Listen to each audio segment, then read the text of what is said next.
This audiobook reveals a long-guarded secret once hidden by ancient Egyptian priests and Greek sages. Now, for the first time, you can access the precise manifestation method that compels reality to align with your desires effortlessly, even as you sleep. Introduction. There is a moment before creation, a stillness before motion, a silence so complete it sings louder than sound. In that moment, timeless, infinite, you are not a being, you are being. You are the place from which the cosmos unfolds, not a part of reality, but the command that initiates it. You have wandered far, haven't you? Through teachings and techniques, through philosophies and promises. You've whispered affirmations under your breath, hoping the universe was listening. You've lit candles and repeated rituals. You've begged, visualized, hoped. You've searched for answers in ancient books, on distant hillsides, in the silence of meditation, and in the noise of modern ambition. But deep within, you've known. You've always known that there is something more, something precise, something undeniable, a way of speaking to the universe that does not ask but declares. That does not request but instructs, not with arrogance, but with alignment, not with force, but with law. This is that moment. You have found it, or rather, it has found you. You're not here by coincidence. You were summoned to this revelation, a cosmic appointment that could not be missed, because within you, encoded like sacred geometry in your very soul, is the technique. Not a metaphor, not a guess, not a belief, but a formula that matches the very mathematics of existence. What you're about to uncover is not another approach to manifestation. This is not positive thinking wearing a new robe. This is not vibration, not attraction. This is command. This is certainty. This is the sacred technique. It is ancient, so ancient, it has no beginning. It has appeared in fragments throughout history, in mystery schools, esoteric scrolls, whispered in temples, encoded in symbols, yet never fully revealed until now. You will not be taught this technique. You will be reminded, because it lives in you already, beneath the noise, beneath the doubt, beneath the false teachings that told you you had to wait or earn or beg for your desires. Beneath all of that, the sacred code has always been pulsing, silent, patient, eternal. Reality is not your jailer. It is your mirror. It does not test you. It obeys you. And the only thing that stands between you and the life you were born to create is your remembrance of that fact. You felt this power before, in glimpses, in flashes. That uncanny moment when you knew something would happen and it did. That sensation when you simply decided something was true and reality rushed to rearrange itself accordingly. That wasn't luck. It was alignment. It was the sacred technique acting through you. Not because you tried, but because, for a moment, you knew. And that's the secret, isn't it? Not effort, not emotion, not desire, but knowing. The universe doesn't care how badly you want something. It only responds to what you know with absolute certainty. The same way gravity doesn't ask if you're ready to fall. The same way the sun doesn't hesitate to rise. It is law, unbending, impersonal, pure. So what if there was a way to align yourself with that same level of lawfulness? What if you could tune yourself, not your thoughts, not your emotions, but your entire state of being to such precision that the universe recognizes you not as a seeker, but as the source? That is the sacred technique. Not just a shift in mind, but a shift in identity. A complete inversion of how you've been trained to think about reality. This audiobook is not a self-help tool. It is a revelation. The chapters ahead will not entertain you, they will awaken you. They will guide you beyond the illusion of struggle and into the realm of absolute cause. You will learn how to command with stillness, to create through non-resistance, to speak the language of reality not with words but with being. Each chapter is a key, each technique a door, and each step brings you closer to the recognition that there is no distance between you and the life you desire. There never was. You will hear stories, not fables, but encoded truths of those who used the technique without knowing its name, of the merchant who turned bankruptcy into abundance by standing still in certainty, of the artist who no longer visualized but became, of the monk who stopped praying and began knowing. These are not outliers, they are mirrors. Reflections of what is possible when the false self dissolves and the sacred self reclaims its throne. You will perform exercises, but not the kind that require effort. These are activations. They will bypass your conscious mind and speak directly to the energetic intelligence within you. That ancient sovereign part of you that never forgot, that part of you that does not manifest, it commands, that does not hope, it knows. This is not about changing your life. This is about ending the illusion that you were ever powerless to begin with. Are you ready? Not ready to be taught, ready to remember, ready to stop begging the universe for crumbs and begin instructing it with precision. Because that's what the sacred technique is. The end of trying, the end of separation, the end of effort. It is the precise point where desire and fulfillment become one. This is not a journey. This is a return, and reality has been waiting for you to arrive. Chapter 1. The Point of Command. There is a moment before movement.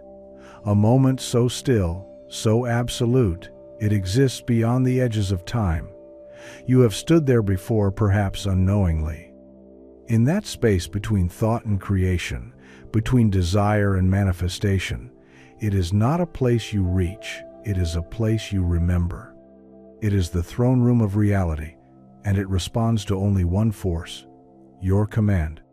Not your thoughts, not your wishes, not your affirmations whispered in the dark, hoping someone or something is listening. No.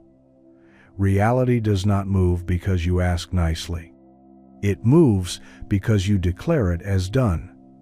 That is the essence of the sacred technique, a method so precise that when activated, it removes all need for persuasion or effort. It is the end of hoping, the end of chasing, the end of delay. You were not taught this technique. You were trained to forget it. Conditioned to believe that life is a sequence of external events beyond your control, that you are a leaf tossed by winds stronger than you, that you must adapt, hustle, beg, believe. But all that training is noise. And today, we begin with silence. Because only in silence can you hear the original command, the first truth. You are the one reality listens to. Let that truth settle into your bones.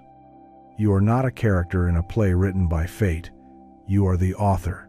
And everything you call experience is the outpicturing of your internal certainty. Not what you want, not what you wish, but what you know. Consider this. When you drop a stone, do you believe it will fall? Or do you know? When the sun sets, do you visualize it? Or is it simply inevitable? That feeling, the deep, unconscious certainty you have in those examples, the exact feeling you must carry into every desire you wish to see made real. Not belief, not effort. Knowing. The sacred technique begins with one radical shift. Stop seeing yourself as someone who needs to become powerful, and start seeing yourself as the power itself. This is where most teachings fail. They give you rituals to become something you already are. They put distance between you and your power by making you chase it. But the sacred technique is different. It is not a ladder you climb. It is a mirror that reminds you who you already are. Let me tell you the story of Anna. Anna worked a modest job in a gray city. She had desires, but life had trained her to suppress them. Every time she visualized a better life, doubt crept in. until one day, in a moment of deep silence, she stopped trying. She sat still, breathing, and then something clicked. It wasn't a thought. It was a knowing. She didn't imagine her desires. She didn't pretend to be confident. She just knew that her life was already different.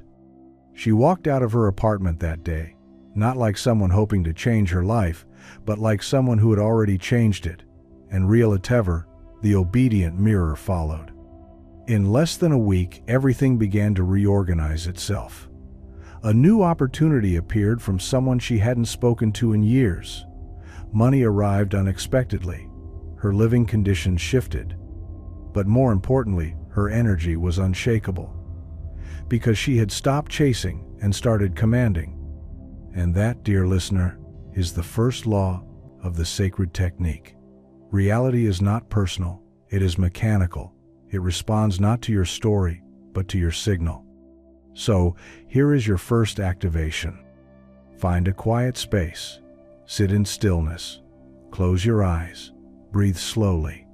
And bring to mind one desire you wish to see manifested. Now remove all the how. Remove all the doubt. Remove all the waiting. And feel what it would be like if it were already done. Not as a visualization. Not as imagination, but as an internal state. Hold that knowing for 60 seconds. That is the frequency of creation. You'll notice something profound. Your body will change. Your breathing will shift. Your nervous system will relax. Because your entire being will respond to that internal command. And reality? It will begin to mirror that frequency. This is not magic. It is law. When you know, with absolute certainty, reality has no choice but to conform. It must, because it always has. You have already used the sacred technique without knowing it. Every time you said, "This always happens to me," and it did. Every time you just knew something would go wrong, and it did. Every time you expected a delay, and it arrived. Why? Because you were unconsciously commanding your world. The only difference now is you are going to do it on purpose. And that changes everything. No more affirmations layered over doubt. No more forced positivity. No more rituals trying to earn worthiness. Just one statement, spoken in your energy. It is done. Say it now. Not with your lips, with your being. Feel it in your chest, your stomach, your skin. It is done. Hold it. And do not argue with it. Do not negotiate. Do not look for evidence. Because the moment you look to the outer world for confirmation, you have stepped out of command and into doubt. The sacred technique is not a negotiation with reality. It is a declaration. You don't ask gravity to work. You don't plead with the sun to rise. You don't hope the seasons will change. You know. This is the level of certainty you must bring to your creations. And so, from this chapter forward, you are no longer someone who desires. You are someone who commands. You are not becoming. You are being. The throne is yours. The mirror is waiting. The sacred technique has already begun. Are you ready to step into the next chamber? Because Chapter 2 awaits. Chapter 2, the law behind all laws. There is a law more powerful than the law of attraction, more ancient than any scripture, more precise than any formula taught in schools or whispered in secret circles. It is the law behind all other laws, the silent architect of cause and effect, the invisible thread weaving through miracles and misfortunes alike. It governs not through effort, not through belief, but through absolute alignment with a frequency so divine, so precise, that reality itself bows to it without question. This law does not respond to desire. It does not respond to hope. It only responds to knowing. And when you learn to wield this knowing, reality must obey not in the future, not eventually, but now. Most people live according to surface laws. They try to manipulate circumstances. They try to think positively, speak affirmations, hustle, strive, grind. But they fail to realize they're playing on the outer edge of creation, like someone trying to shape the wind with their hands. True power lies not in shaping what is already formed, but in aligning with the principle that forms it in the first place. The sacred technique is not a series of steps. It is not a method you perform. It is a frequency you embody. It is the inner certainty that makes outer circumstances irrelevant, because when you operate from this sacred alignment, reality must mirror you.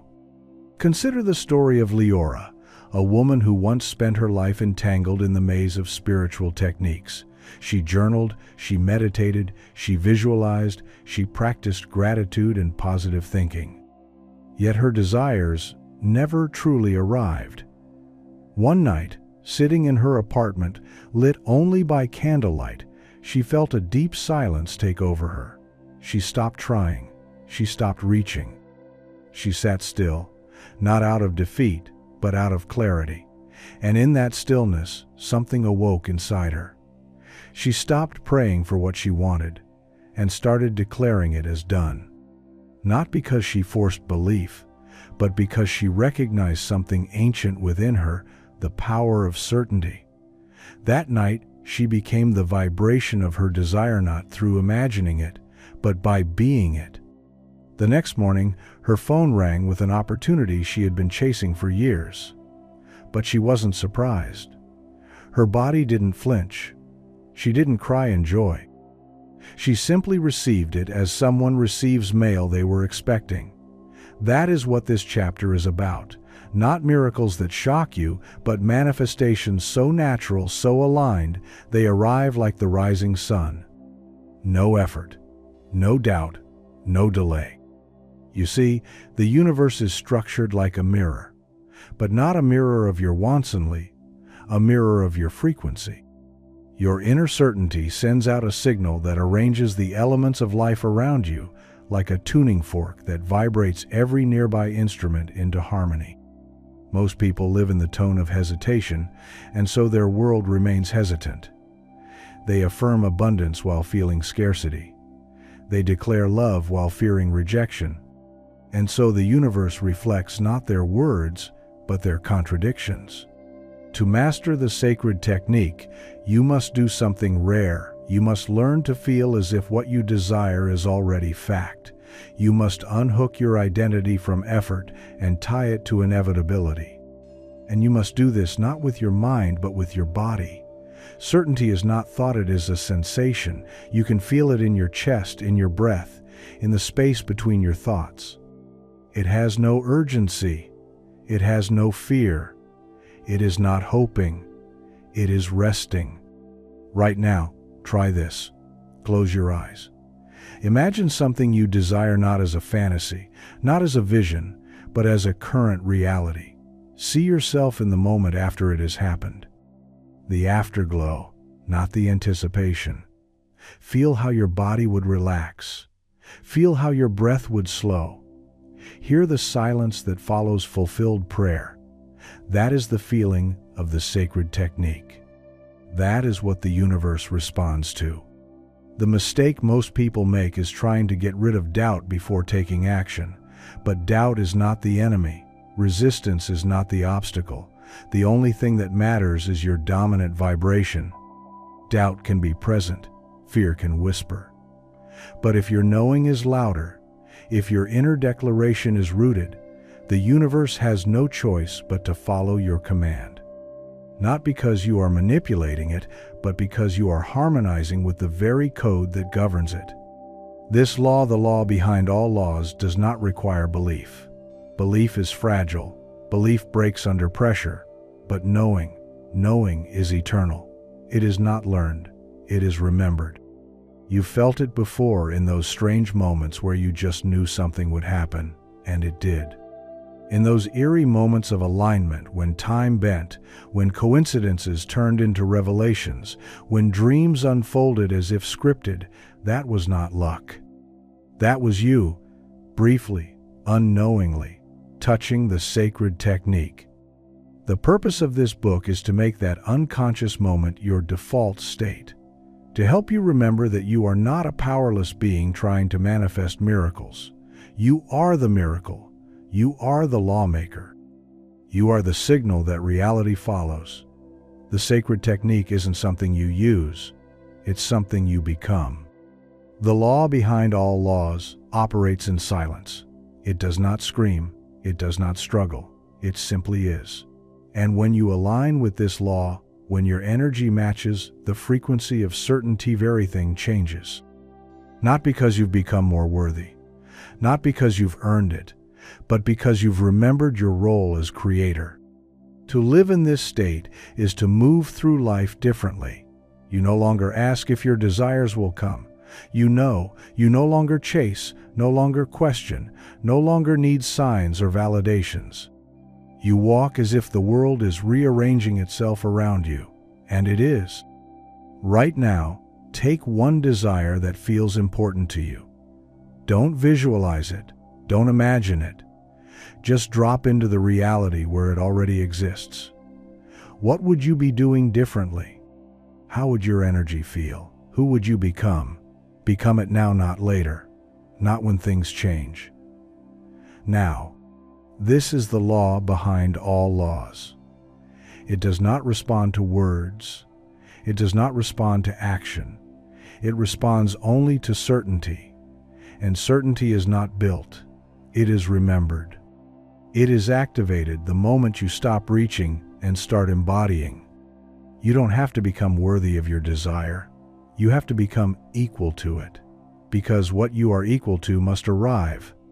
This is not a possibility. It is law. Chapter 3. Why Trying Blocks Power. The more you try, the more you fail. The more you reach, the more what you seek seems to retreat. This is not punishment. This is law. Because trying, though it appears noble, operates from a hidden vibration, a confession that you do not yet have what you want. It is a whisper of lack disguised as determination. In the metaphysical structure of the universe, effort is not always power. Sometimes, effort is resistance dressed in ambition. And until you understand this, you will find yourself forever climbing toward a summit that keeps moving away. Trying is rooted in separation.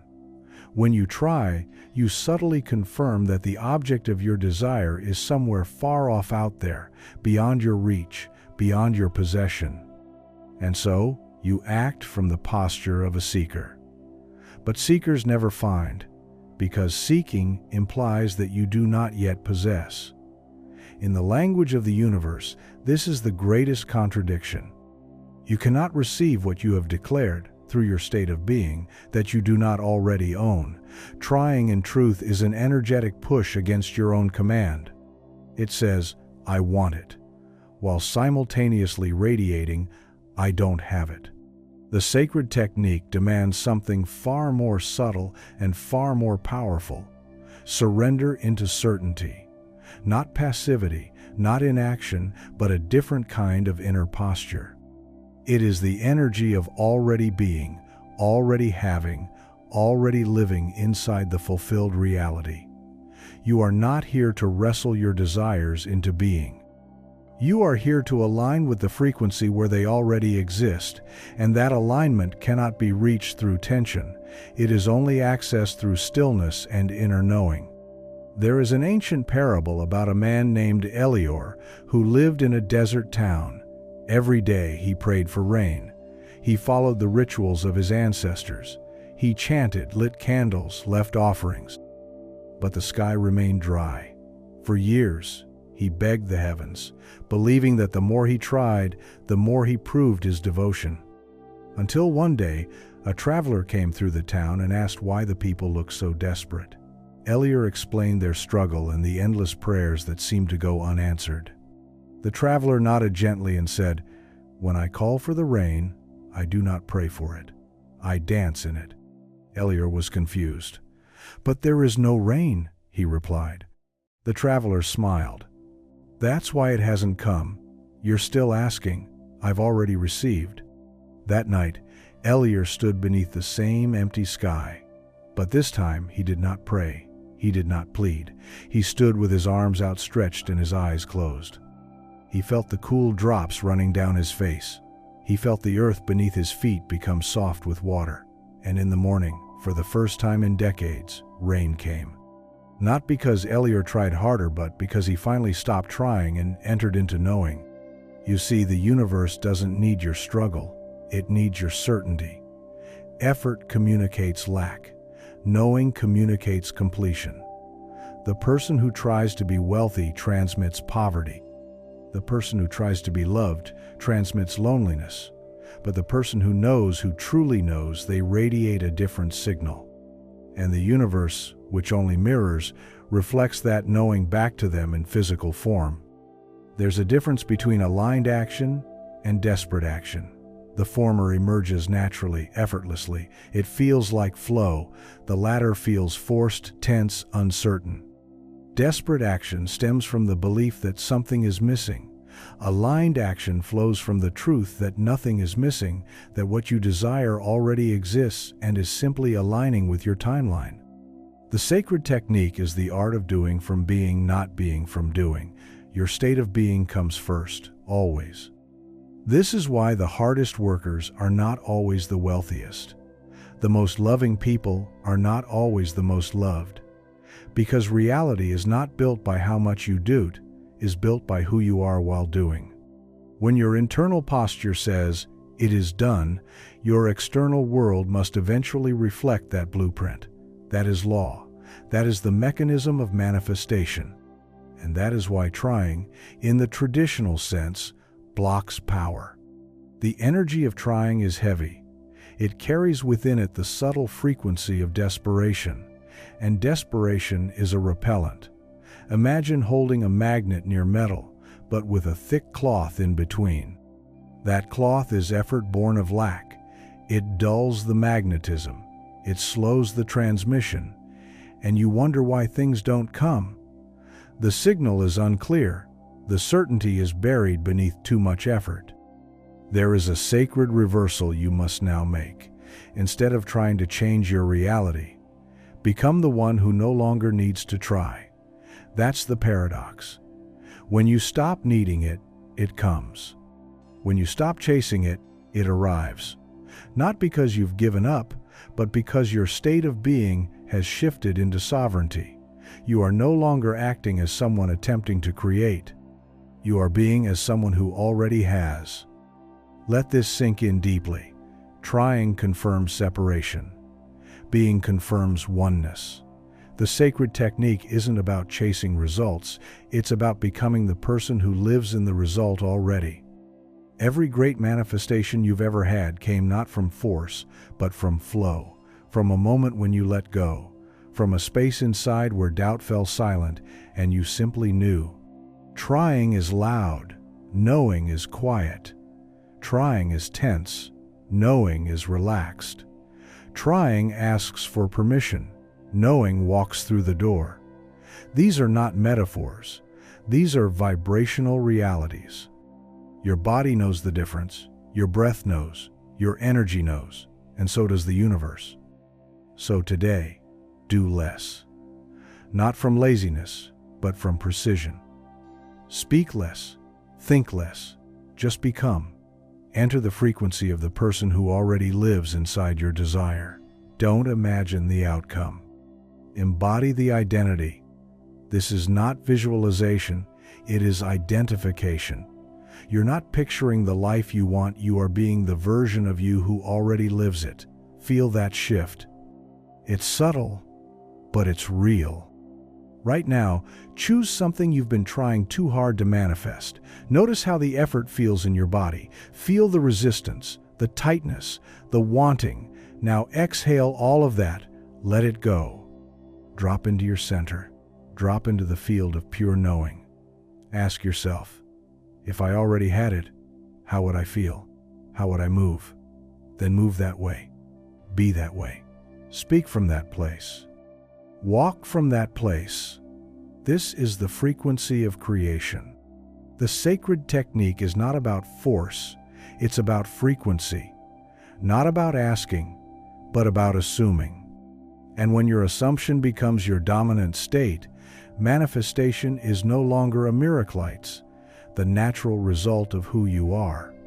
Remember, the universe does not reward effort, it mirrors vibration. Stop trying, start becoming, and reality will rearrange itself around the new you. Chapter 4. The Code Beneath Reality. Beneath the surface of the world you see lies a structure. Not physical, not visible to the eye, but more real than anything your senses have touched. It is the lattice of existence, the divine grid that holds everything in perfect rhythm. Every event, every meeting, every manifestation is not random. It is woven into the energetic blueprint beneath what we call life. You are not just living in this structure, you are shaping it. And once you become aware of the code, you stop reacting to life and begin designing it. The ancients understood this. Not through technology, not through science as you know it, but through inner vision. Through stillness, they saw the threads. Through silence, they heard the frequencies. They knew that thought was not mere vapor, but an instruction. That emotion was not fleeting, but a command.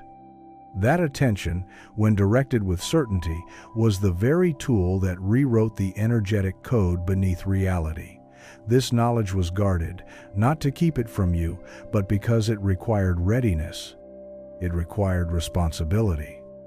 When you observe the world today, it appears chaotic, fractured, disjointed. But this is an illusion of the surface. Beneath every storm is stillness. Beneath every wave is pattern. Beneath what looks like disorder is a grid responding perfectly to the frequencies that are being broadcast into it. And this grid, the code beneath reality, is what the sacred technique teaches you to touch, to speak to instruct. You have seen this code in glimpses, in the moments when time felt elastic, when you thought of someone and they called, when you imagined a result and it happened. You dismiss these moments as coincidence, but nothing in this universe operates on chance. Coincidence is the physical mind's excuse for what the soul knows was alignment. It was you, brushing against the underlying matrix without even knowing. The difference now is that you will do it consciously. Think of reality like a responsive mirror, not just reflecting your appearance, but your state, your vibration, your identity. Every moment, it rearranges itself around the signal you are sending. This is not philosophy. This is how manifestation works. The sacred technique does not rely on willpower, it relies on precision. And when you speak in the language of vibration, when you attune your state to the structure beneath form, the world has no choice but to mirror you. Here's the truth. You are not subject to the code. You are a coder. You are the architect. But you have forgotten. You've been taught to believe that reality is solid, fixed, immovable. That life is something that happens to you. This illusion keeps you small, reactive, powerless. But now, the veil is lifting. And you are remembering your place, not as a pawn within the structure, but as the one who shapes it with every breath, every thought, every knowing. The code responds not to what you want, but to what you are.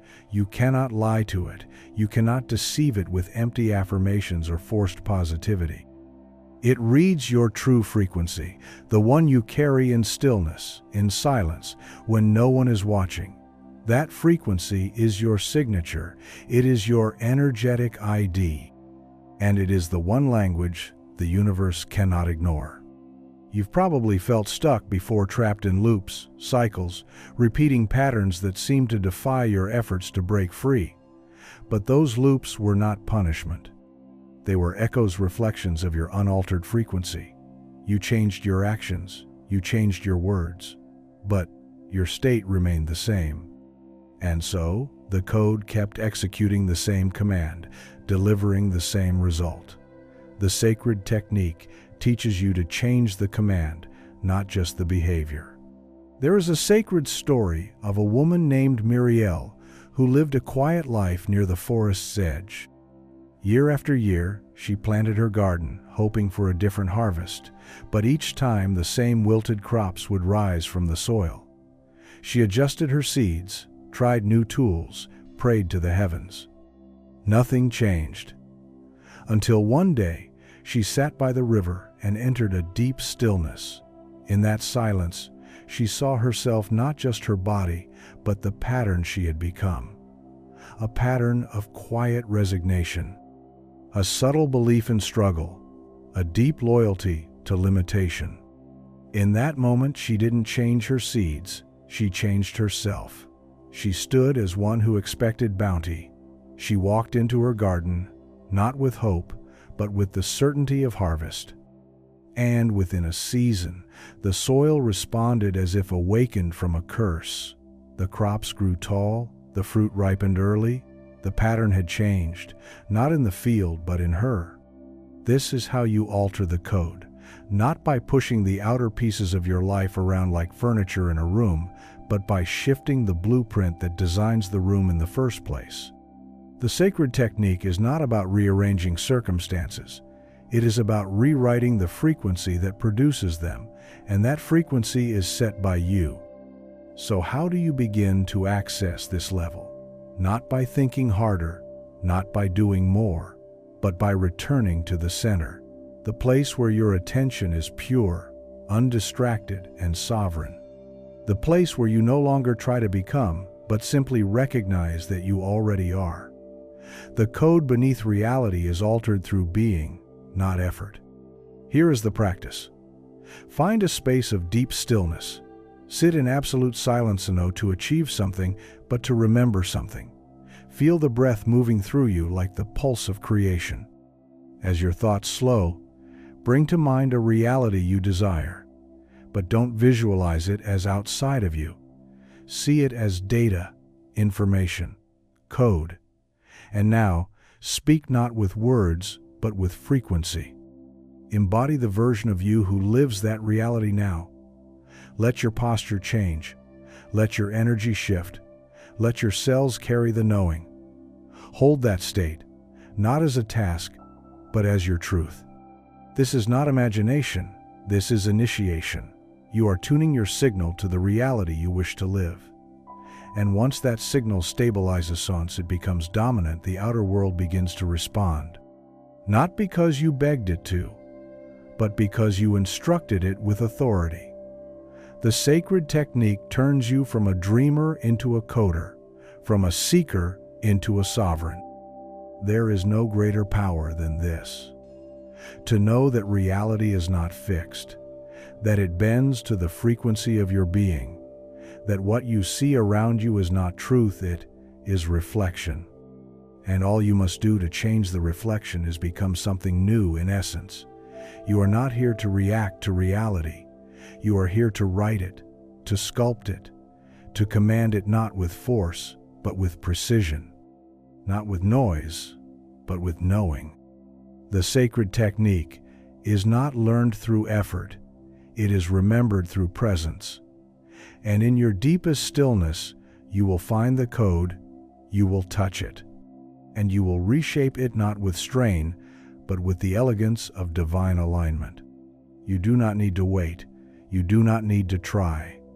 You only need to return to the place within you where reality listens not to your voice, but to your frequency. Speak from there. Stand from there. Live from there. And the world will reshape itself around you. Chapter 5. Rewiring the identity that shapes reality.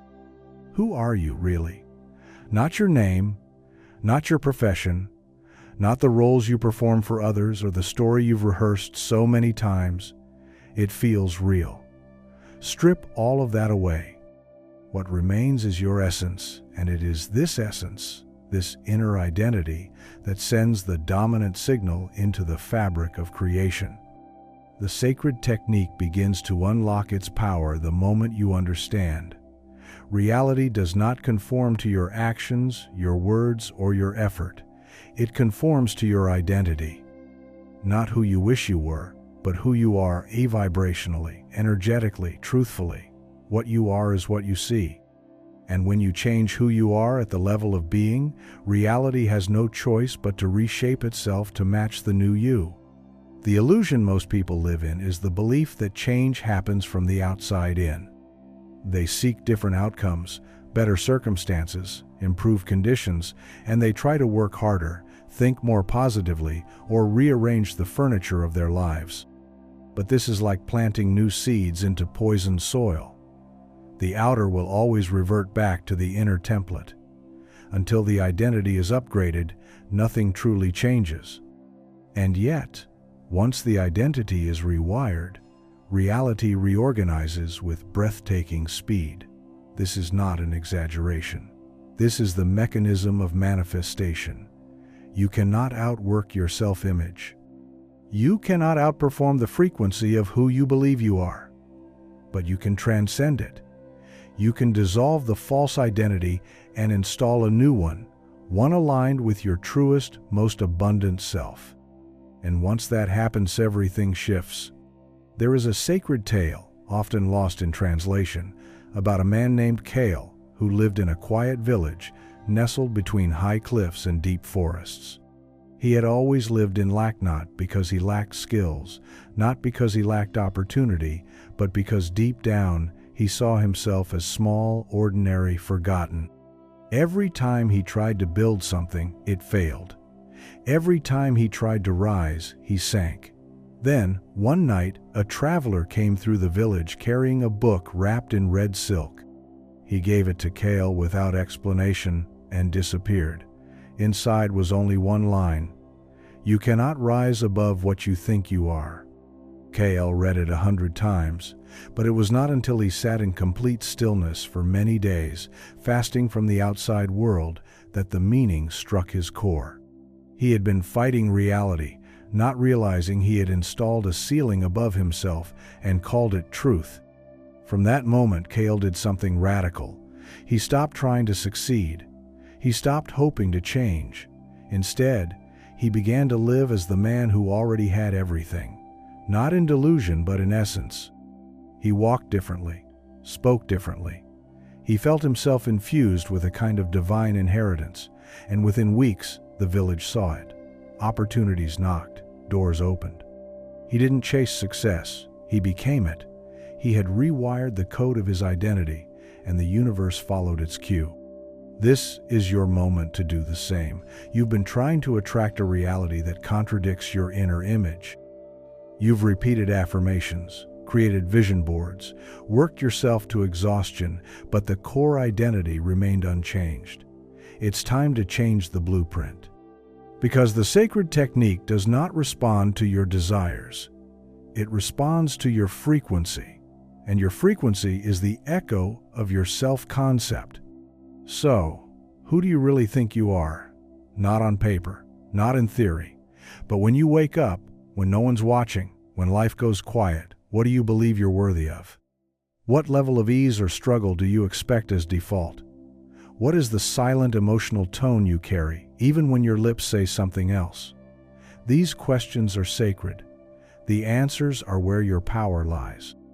The greatest secret of all masters was never in what they did. It was in who they became. When you observe someone who manifests effortlessly wealth, love, opportunity, you're not witnessing magic. You're witnessing alignment. That person carries an identity, often unconscious, that tells the universe, "This is who I am. This is what I expect. This is what I deserve." And the universe, without fail, mirrors that back.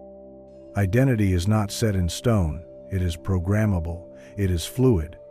You've already changed your identity dozens of times in your life. You weren't born with a sense of limitation.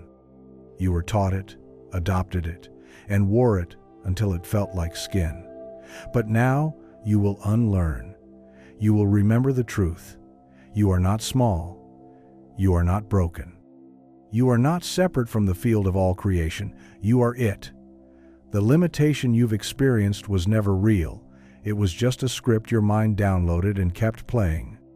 The sacred technique gives you the key to exit that script and write a new one.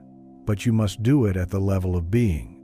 You must install a new emotional default, not just intellectually, emotionally, energetically. You must become the one who has already received, already arrived, already manifested the life you once chased. And when you walk from that state, not just in meditation, but in the way you carry yourself through every moment, the grid of reality bends, not because you forced it, because you matched it. Here is your sacred practice. Find a quiet space, close your eyes, and take a few deep breaths. Allow the noise of your outer world to dissolve. Bring to mind the version of you who lives the life you once thought was a dream. Picture not just what they have, but how they feel. Feel into their posture, their voice, their decisions, their energy. Now, instead of observing them, step into them. Wear that version of yourself like a second skin. Let it merge, let it anchor. This is not fantasy, this is identity work. This is the installation of a new frequency. Repeat this practice daily, but more importantly, carry it with you. When you walk, walk from that identity. When you speak, speak from that identity. When doubt arises, remind yourself it's not about waiting, it's about being. Every time you operate from your new identity, you are installing it deeper into your field, and with each repetition, you are broadcasting a new signal into the code beneath reality. That signal does not beg. It does not hope. It commands, not because it is loud, but because it is aligned, and aligned frequencies cannot be ignored. The universe isn't waiting to grant you permission. It is waiting to recognize your signal. It is waiting for you to stop acting like the old you and embody the one you truly are. You've searched for methods, for shortcuts, for secrets hidden in scrolls and rituals. But the greatest secret is this: you manifest what you believe yourself to be, not what you want, not what you strive for, but what you are. And when you change what you are, everything else follows. You're not here to become someone else. You're here to return to who you were before the world told you what you weren't, before fear shaped your identity, before doubt distorted your perception. This chapter is your turning point. The moment you reclaim the pen and begin rewriting the narrative of your being, not with effort, but with knowing. So, rise not as the one chasing reality, but as the one reality must follow. Walk not as a seeker, but as a source. Speak not to convince, but to confirm. You are not the old you anymore. You are the frequency. You are the command. You are the sacred technique embodied. Chapter 6. The Divine Calibration. There comes a moment on the path of mastery where the external pursuit gives way to internal attunement. This is the phase of divine calibration, where the sacred technique no longer feels like a method or a system, but instead reveals itself as a frequency of vibration you learn to embody, a tone the universe immediately recognizes. You no longer seek alignment, you become alignment. And through this state, reality adjusts itself not based on your efforts, but based on your resonance. The story of Ansel, a quiet carpenter from a mountain village, is an example of this silent, sacred transformation. Ansel had heard of the sacred technique through the whispers of travelers who passed through his village. He had no books, no mentors, no internet, only his intuition and the deep stillness of the mountains. One day, while smoothing the surface of an old cedar door with nothing but his breath, hands, and sandpaper, something shifted. He felt the vibration of the wood, and his heart beat in perfect synchrony. Time stopped. Thought vanished. What remained was the pure awareness of being, a single, resonant hum shared between the universe, the door, and himself. From that moment, he noticed reality responding to him differently. People came to him without invitation. Coincidences flourished around his presence. He didn't wish. He didn't speak desires.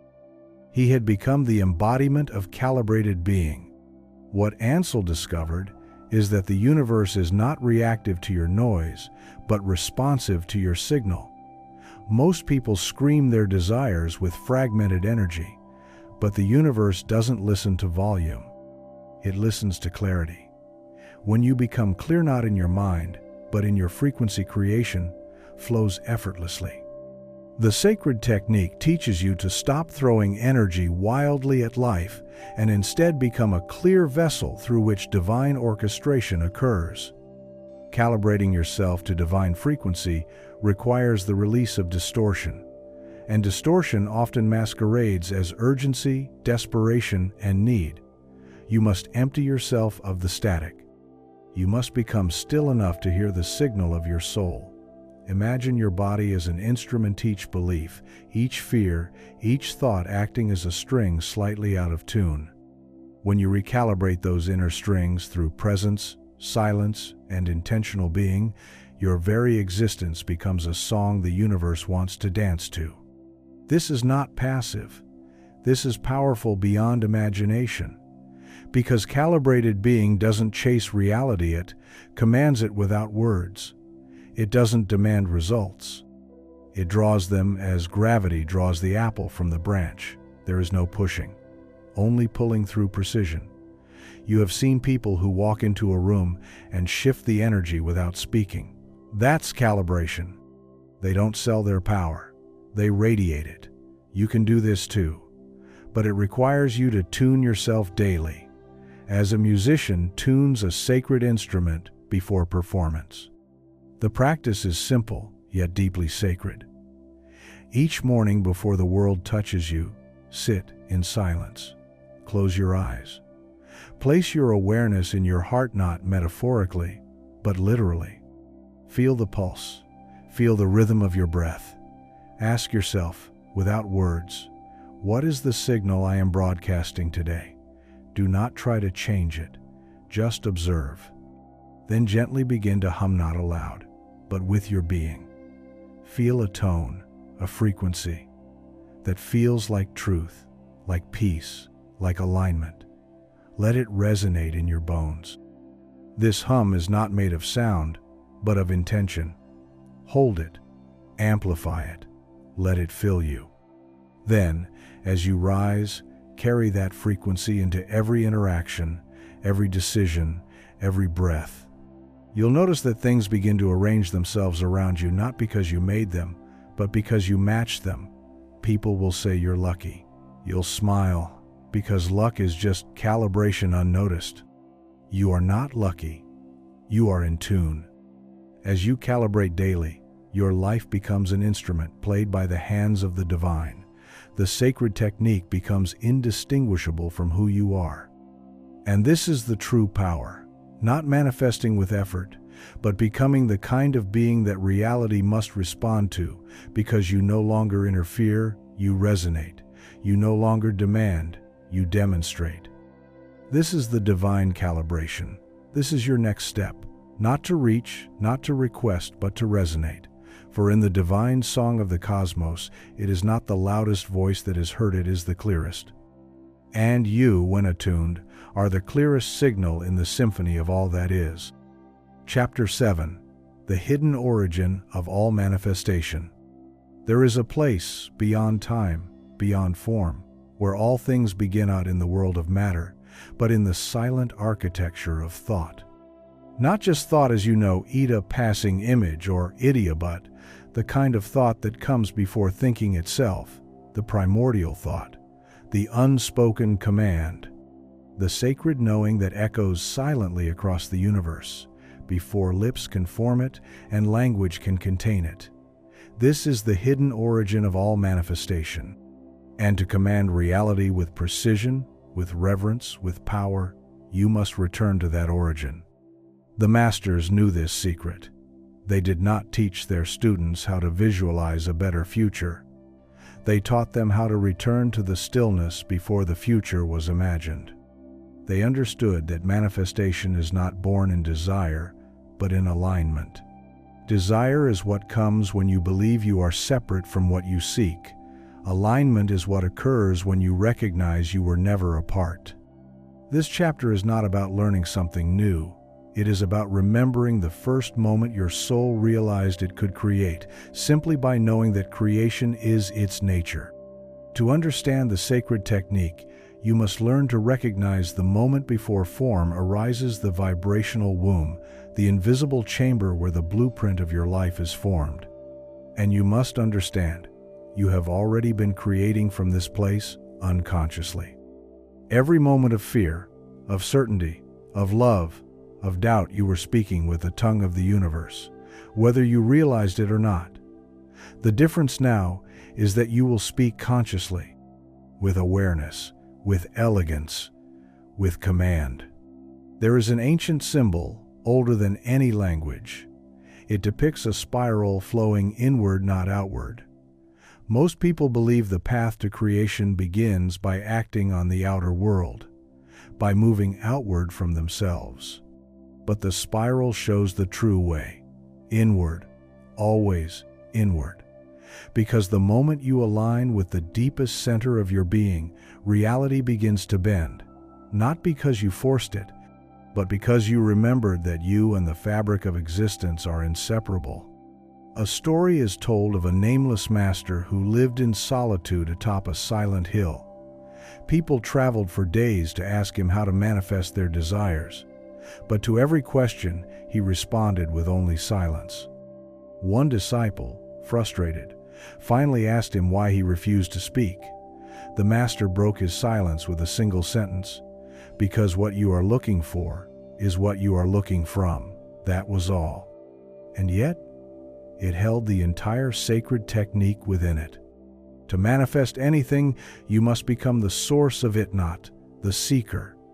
If you want love, become the vibrational origin of love.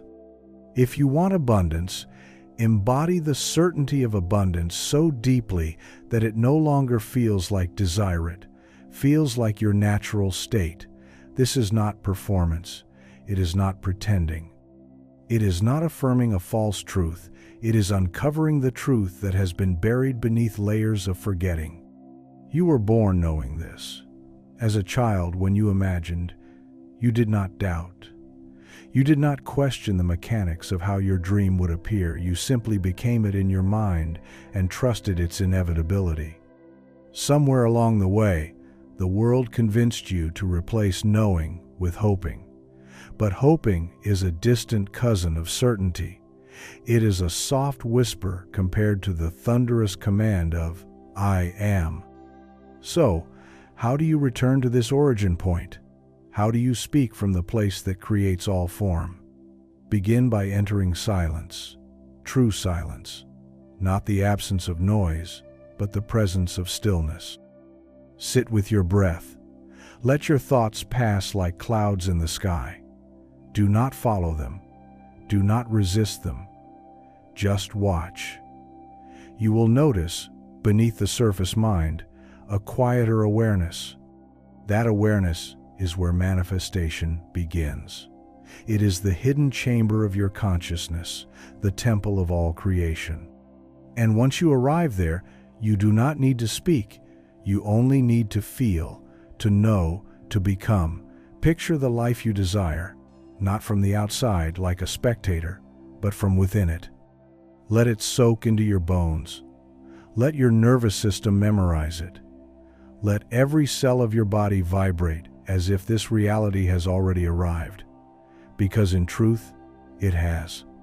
You are not waiting for it to manifest. You are aligning with the version of you who already lives in that timeline. Everything you desire exists in parallel now. Not tomorrow, not later, now. But your current vibration decides which version of reality you experience. That is the sacred technique, to change your vibration at the origin point, and thus shift the entire world around you. Now perform this sacred exercise. Find a quiet place and close your eyes. Feel the ground beneath you. Breathe slowly. Drop your awareness from your head into your chest, then drop it further into your stomach, then deeper into your spine, into your core, into the silent well of your being. When you feel still, ask yourself, who is the one creating this? Not the thinker, not the talker, but the silent knower. The one who does not speak in words, rest there. Now, without speaking, without visualizing, simply know that your desire is already true. Don't chase the feeling. Let the feeling arise naturally. Don't try to believe, just recognize. Just like you don't try to believe the sun will rise, you just know. Stay there. Even 5 seconds in this space is enough to create seismic changes in your external life. The more you practice this, the more you will return to your rightful place as the origin point of your reality. As you finish this exercise, carry that certainty with you. When you walk, walk as the creator. When you speak, speak from knowing. When doubt arises, smile. Not because you have overcome it, but because you understand it holds no power in the presence of your truth. This is how the sacred ones created. Not with struggle, not with force, but with stillness, with knowing, with unwavering vibration that matched what they had already chosen to experience. This is not magic. This is not myth. It is law, sacred, precise, and yours to command. The hidden origin of all manifestation is within you.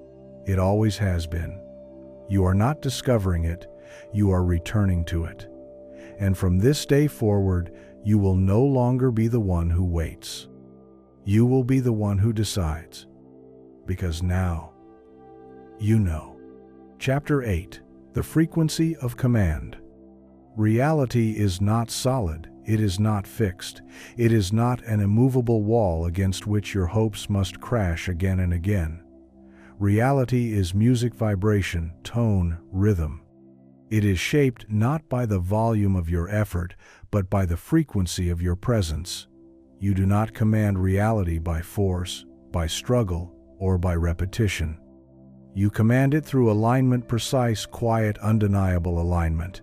And this alignment is nothing more than the frequency you carry. Your frequency is your command. Your frequency is your decree. And the universe has no choice but to respond to that which you consistently are.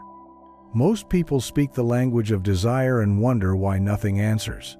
They speak through effort, through longing, through nervous hope, but never realize that the language the universe understands is resonance.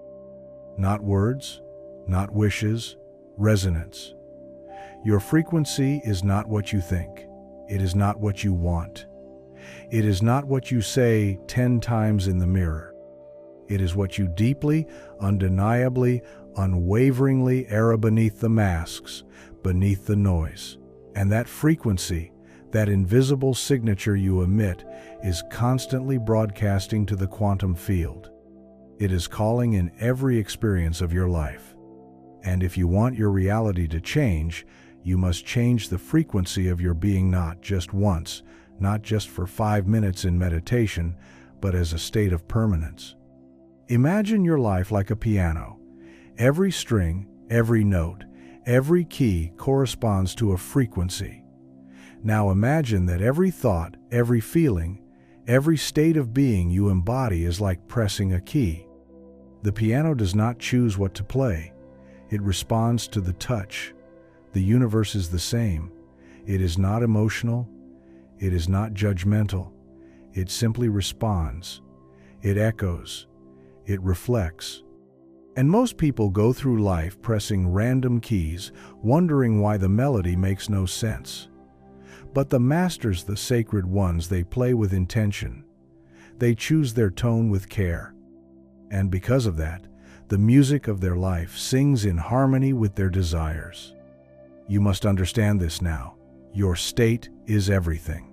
Not your mood, not your motivation, but your state, the ongoing vibrational atmosphere that you carry around like an aura. This is your broadcast signal to the universe. You cannot outwork your frequency. You cannot outrun your signal. You can only choose a new one. And the sacred technique, in its most essential form, is the art of choosing your frequency, consciously remaining in it until the world around you has no choice but to match it. Let's go deeper. Say you want abundance. You've visualized, you've affirmed, you've made vision boards and written affirmations in gold ink. But if your inner state is still laced with fear, with lack, with waiting, then that is the frequency you are transmitting. And abundance cannot respond to lack. It can only mirror abundance. That is the universal law. Like attracts like, not what you want, but what you are. This is why so many seekers feel betrayed by the universe. They have done everything they were told, but nothing changes. Because beneath the practice, beneath the rituals, the frequency remained the same. So how do you shift your frequency? How do you raise your tone? You begin not with doing, but with being. You ask yourself, what does the version of me who already has this life feel like? How do they walk? How do they breathe? What do they know to be true? And you begin to embody that knowing, not as a trick, not as an act, but as a remembering. Because the truth is, you are already that version. The version of you who lives in total abundance, peace, power. That version is not in the future. They exist now on a parallel frequency. You are not trying to become them. You are aligning with them. You are tuning in. Think of a radio. If you want to hear classical music, you don't yell at the jazz station. You change the dial. You align your receiver. This is exactly what frequency work is. It's not struggle. It's tuning. You are the receiver. And your internal state, the sum total of your beliefs, emotions, assumptions, and identity, is the dial. The sacred technique does not beg the universe to deliver. It adjusts the dial until the song of your reality matches the one you already know is yours. Now it's time for your practice. Sit in stillness. Breathe into your body. Let your thoughts soften, but don't fight them. Just observe. Now bring to mind a desire, a true one, something that lights you up. It might be wealth. It might be love. It might be peace. See it. Feel it. But don't look at it like an outsider. Step into it. Become the one who already has it. Breathe as that version of you. Sit with their posture. Notice their calmness, their certainty, their joy. You are not pretending. You are tuning in. You are entering the frequency of that version of you, and as you do, something magical begins to happen. The tension leaves your body. The need to try disappears. You begin to feel without effort that it is already done. Now speak these words from that place of knowing. I command not with force but with frequency. I am aligned with my highest reality. I do not wait. I tune, and because I am tuned, it must come to me. Let the energy of those words settle into your cells. Feel the shift not as something external, but as an inner click. That click is alignment. That is the moment you enter resonance with your chosen reality. The sacred technique works not because you are special, but because you are precise. Because you are willing to go beneath surface action and into the roots of reality. And when you align your frequency with the version of life you desire, the entire quantum field begins to reorganize. Not slowly, not eventually, instantly. Because frequency precedes form, and vibration is the parent of all visible things. The path ahead is clear now. You no longer need to ask the universe for permission. You no longer need to shout your desires into the void. You need only tune your being to the truth of what already exists and allow that truth to manifest as your visible life. You are the broadcaster. You are the transmitter. And from this moment forward, your life will play only the music you choose. Tune carefully. Tune truthfully. Tune powerfully. Chapter 9. The energy behind the words. Words alone hold no power. They are vessels, empty shells, hollow sounds, unless filled with the force that animates them, your energy. You can speak the grandest affirmations, recite the most ancient invocations, chant the sacred syllables passed down through ages. But if your energy is not aligned, if your soul does not resonate with the truth of what you say, the universe will remain still, unmoved. This is the secret they never taught in the books, the unwritten law behind all the teachings. It is not what you say, it is who you are while you say it. Most people misunderstand this. They think manifestation is about saying the right thing often enough, loudly enough, confidently enough. They believe that if they speak abundance long enough, it will arrive. If they declare success often enough, it will come knocking. But you've likely seen the flaw in that approach perhaps in your own life. You've said the words, you've tried to believe them, but nothing happened. Why?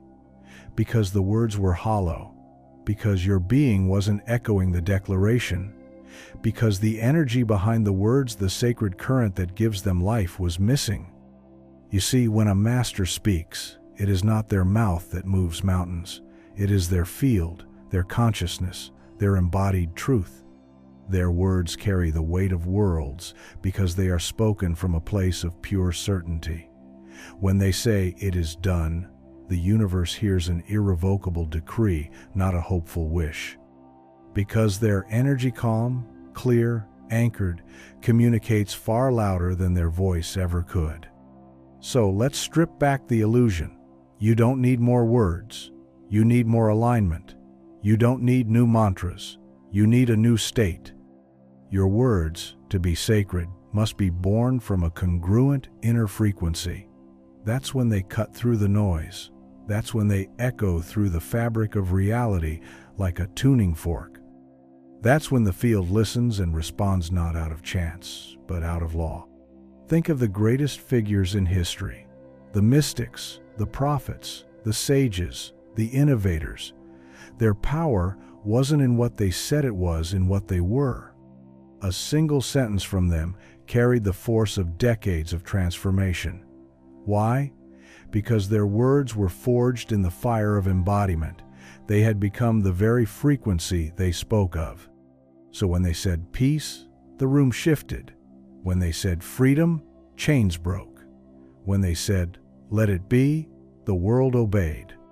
You have this power too, but it cannot be faked. It cannot be manufactured. It must be cultivated from within. So how do you do that? How do you speak from a place that moves mountains? First, you must slow down. You cannot access sacred energy in a frantic state. You must return to stillness. Not to silence your thoughts, but to feel, to connect to the deeper currents moving through your being. Sit in stillness until the surface noise quiets and the deeper truth begins to rise. This is not meditation. It is listening to yourself, to your soul, to the subtle whispers of alignment. Next, you must feel before you speak. Bring your desire into your awareness, not as a concept, but as a living vibration.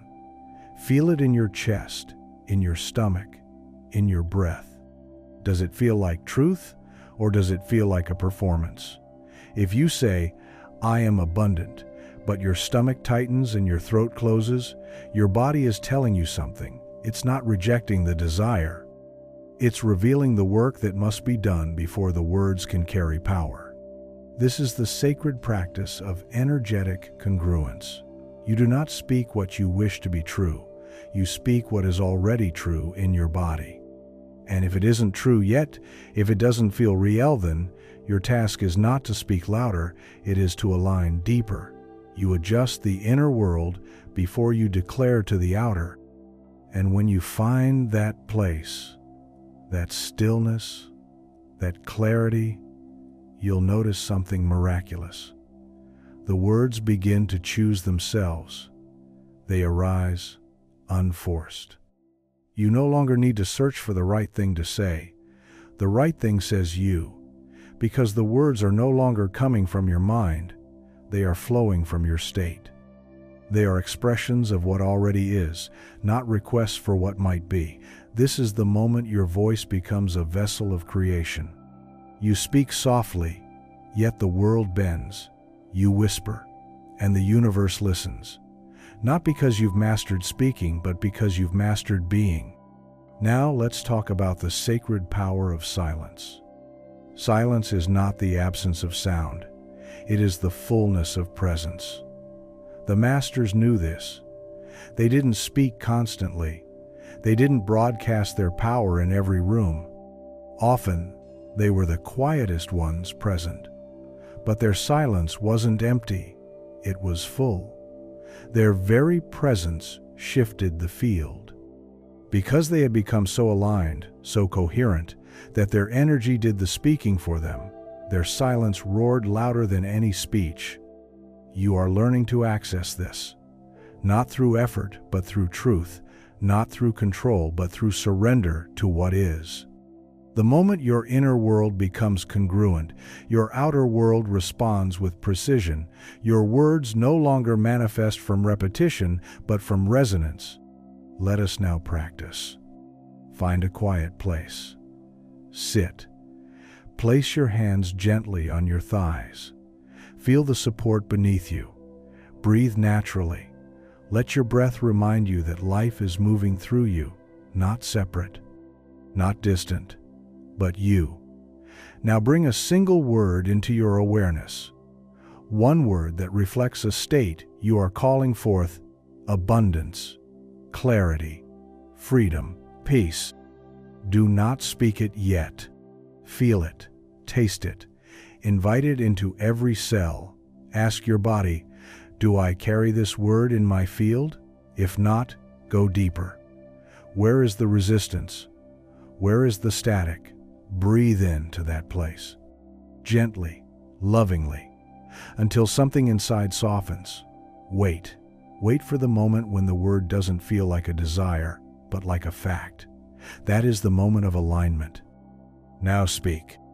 Say the word aloud, softly but firmly, and feel how the vibration moves through your bones, through your field, through the invisible corridors of the quantum. That is the voice of a master. That is sacred speech. When you speak from this place, the universe must respond, not because of the words, but because of the energy behind them. Remember this always. Words are the outer garment of your frequency. They dress your energy and form. But it is the energy, the essence beneath that does the work. That moves the pieces. That rearranges the cosmos. So from now on, speak less from force, more from flow. Speak not to convince, but to command.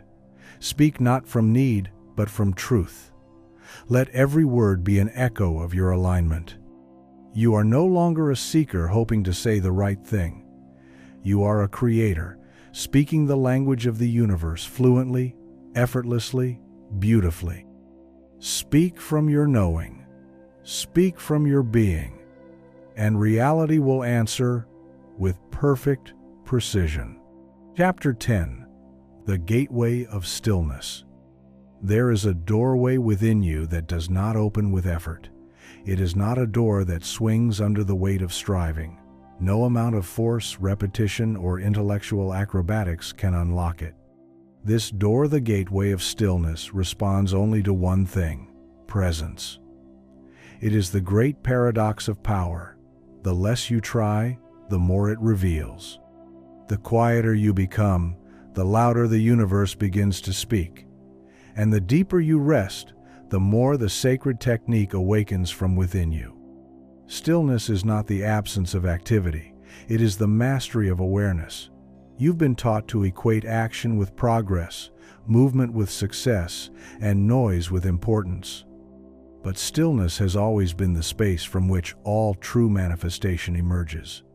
It is the womb of creation, the sacred pause before the word, the silence from which sound is born. Without stillness, your manifestations become echoes, reflections of scattered thought. But with stillness, every intention is clean, sharp, deliberate, and absolute. The great mystics knew this.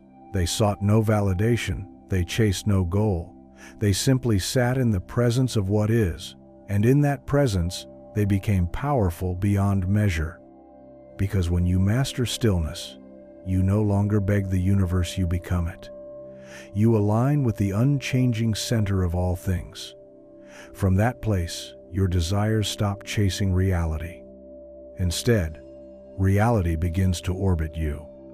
Consider this. The greatest forces in nature do not make noise. The sun does not shout. The ocean does not explain itself. Gravity does not argue. Yet they move worlds. Why? Because they are rooted in being, not in performance. You are meant to be the same. But to access that, you must enter the gateway. And to enter it, you must understand that stillness is not something you do, it is something you allow. Most people avoid stillness because it confronts them with themselves. In silence, the distractions vanish. In stillness, the masks fall away. What remains is truth, the parts of you you've ignored, the fears you've buried, the voices you've silenced. But these are not threats, they are invitations. Invitations to integrate, to return to wholeness, to claim all of yourself. The sacred technique does not work when you are fragmented. It requires totality. It demands that all of you, light and shadow, certainty and doubt, stand together in union. When you sit in stillness, you are not wasting time. You are rearranging the invisible. You are aligning timelines. You are collapsing probabilities and choosing new ones. You are allowing the field to reorganize itself around your core frequency. And that frequency, when anchored in stillness, becomes unshakable. Let us explore this through a sacred practice now. Find a space where the world cannot reach you, not physically, but vibrationally. It could be your room, your car, a quiet corner of nature. Sit. Place your feet flat on the ground, or cross your legs if that feels right. Close your eyes. Take a breath, but do not try to control it. Let the breath move through you like wind through a forest, natural, unforced. Feel the weight of your body pressing down into the earth. Know that you are supported, you always have been. Now, notice the thoughts. Let them come, let them go. Do not try to stop them. Stillness is not the absence of thought, it is the absence of identification. You are not your thoughts. You are the sky they move through. Watch them like clouds. I'm doing this right, cloud. This is boring, cloud. Is this working? Cloud. Let them pass. Do not chase them. Do not push them away. Just watch. Just be. With each breath, feel your awareness sinking deeper, not lower, but deeper into a space behind the noise. A space that has always been there, waiting. You are entering the gateway. It will not flash open with grand visions or fanfare. It will reveal itself quietly, like a whisper that becomes more noticeable than the shout. And when you're in it, you will know. Because suddenly, you are no longer seeking, you are being. And from this state, you are more powerful than kings, more commanding than armies. Stay here. Let your body dissolve into the space. Let the idea of you fade into something wider. Let all plans, all hopes, all goals fall away. There is nothing to achieve in this moment. There is only this, only now, only being. This is not a technique. This is not a trick. This is not a preparation for creation. This is creation. Now bring to mind a single desire, not a list, not a future, just one desire. Let it appear not as a wish, but as a knowing. Let it form in this silence, in this stillness. Don't try to shape it. Don't ask for it. Don't visualize it. Just know it. Feel it in your chest like a gentle certainty, a hum of inevitability, a pulse of truth. In this stillness, the desire is not something outside you. It is already part of you. And because it is part of you, reality must bend to match it. You don't need to do anything. You only need to remain in the state of knowing, of being, of stillness. This is how miracles are born. You will find as you move through life that the world will try to pull you out of this state. It will try to convince you that noise is power, that speed is success, that busyness is virtue. But you now know the truth. Stillness is the throne of the sacred technique. Every great manifestation begins here. Every quantum leap is born in the silence between thoughts. Every aligned action is simply a ripple from this place. The more often you return to stillness, the more the world begins to reflect your true power. Not because you've done more, but because you've become more. Your presence begins to speak louder than your words. Your energy begins to rearrange the room before you even arrive. Your desires begin to manifest without effort, not because you chase them, but because you match them. Stillness is the frequency of divine intelligence, and when you align with it, you stop trying to convince reality. You start to command it gently, peacefully, without strain. This is why the masters smiled more than they spoke, why the enlightened ones walked slowly, why those who truly understood the sacred technique seemed to do less, yet achieve more. They had found the source. They had entered the gateway. And from that place, reality could not resist their vibration.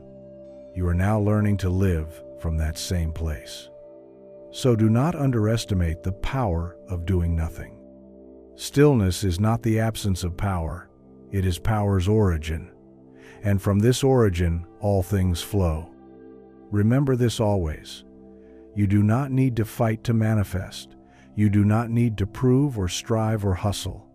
You only need to return to the space where you began, to the space where all things begin. The sacred technique does not rush. It waits for you herein, the quiet, in the now, in the stillness. Come back often. This is where you become the creator. Chapter 11. The power of reverent attention. Attention is not just focus. It is the sacred lens through which the universe perceives itself. What you attend to with reverence becomes alive. What you fix your gaze upon with belief begins to organize itself around your consciousness. This is not mere poetic truth, it is the operational mechanism of reality itself. The sacred technique, at its core, is not a tool to force reality into submission. It is a practice of consecrated attention where what you see with devotion becomes infused with power. In the stillness, you learned how to step back. Now, you will learn how to gaze forward, not with force, but with intention so complete that reality cannot help but respond. The ancient sages did not scatter their awareness. They knew its weight. They understood that to place your attention on a thing was to feed it, to water it, to make it grow. They were selective. They were deliberate. They treated attention like holy fire. It could warm and enlighten, or it could scorch and consume. So, ask yourself now, what are you attending to? Repeatedly, unconsciously, unquestioningly. What do you rehearse in your mind every morning when you wake? What story plays on loop behind your eyes as you fall asleep? These patterns are not harmless, they are seeds. And whatever you attend to long enough begins to bloom. Reverent attention is different from ordinary focus. It is not just mental concentration, it is energetic consecration. It is when your mind, your heart, your body, your spirit are all in agreement. It is when your being is unified and your gaze is not scattered but singular. The sacred technique is activated not when you think of your desire, but when you see it with reverent certainty. When you make it sacred through attention so devoted that the universe treats it like law. Just as water flows downhill by the law of gravity, your desires begin to flow toward you by the law of sacred attention. Imagine now, your life is a garden.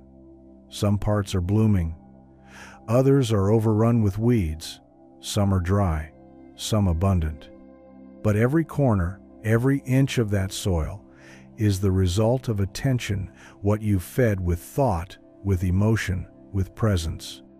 Now imagine what would happen if you began to attend every day with reverent stillness, to a single desire, not with desperation, but with sacred devotion.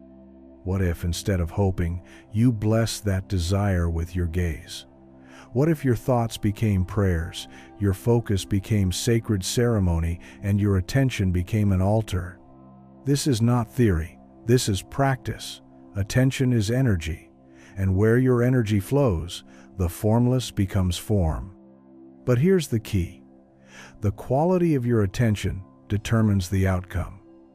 Casual attention creates casual results. Scattered attention creates scattered outcomes.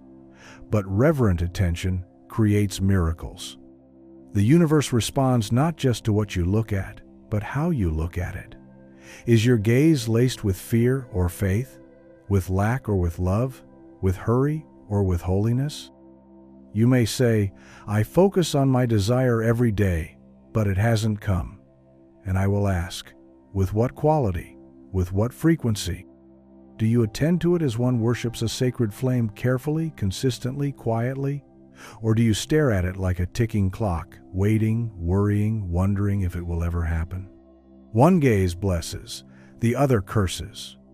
One gaze calls it forward, the other holds it back. Let me tell you a story. There was once a woman named Zaria who desired to become a renowned healer. She studied all the right books. She took all the right courses. She visualized, journaled, and affirmed. But nothing seemed to move. Doors remained closed. Opportunities stayed distant. Until one day, she stopped doing and simply sat. She lit a candle and stared into the flame. Not to manifest, but to remember who she was. And in that stillness, her gaze changed. It became reverent.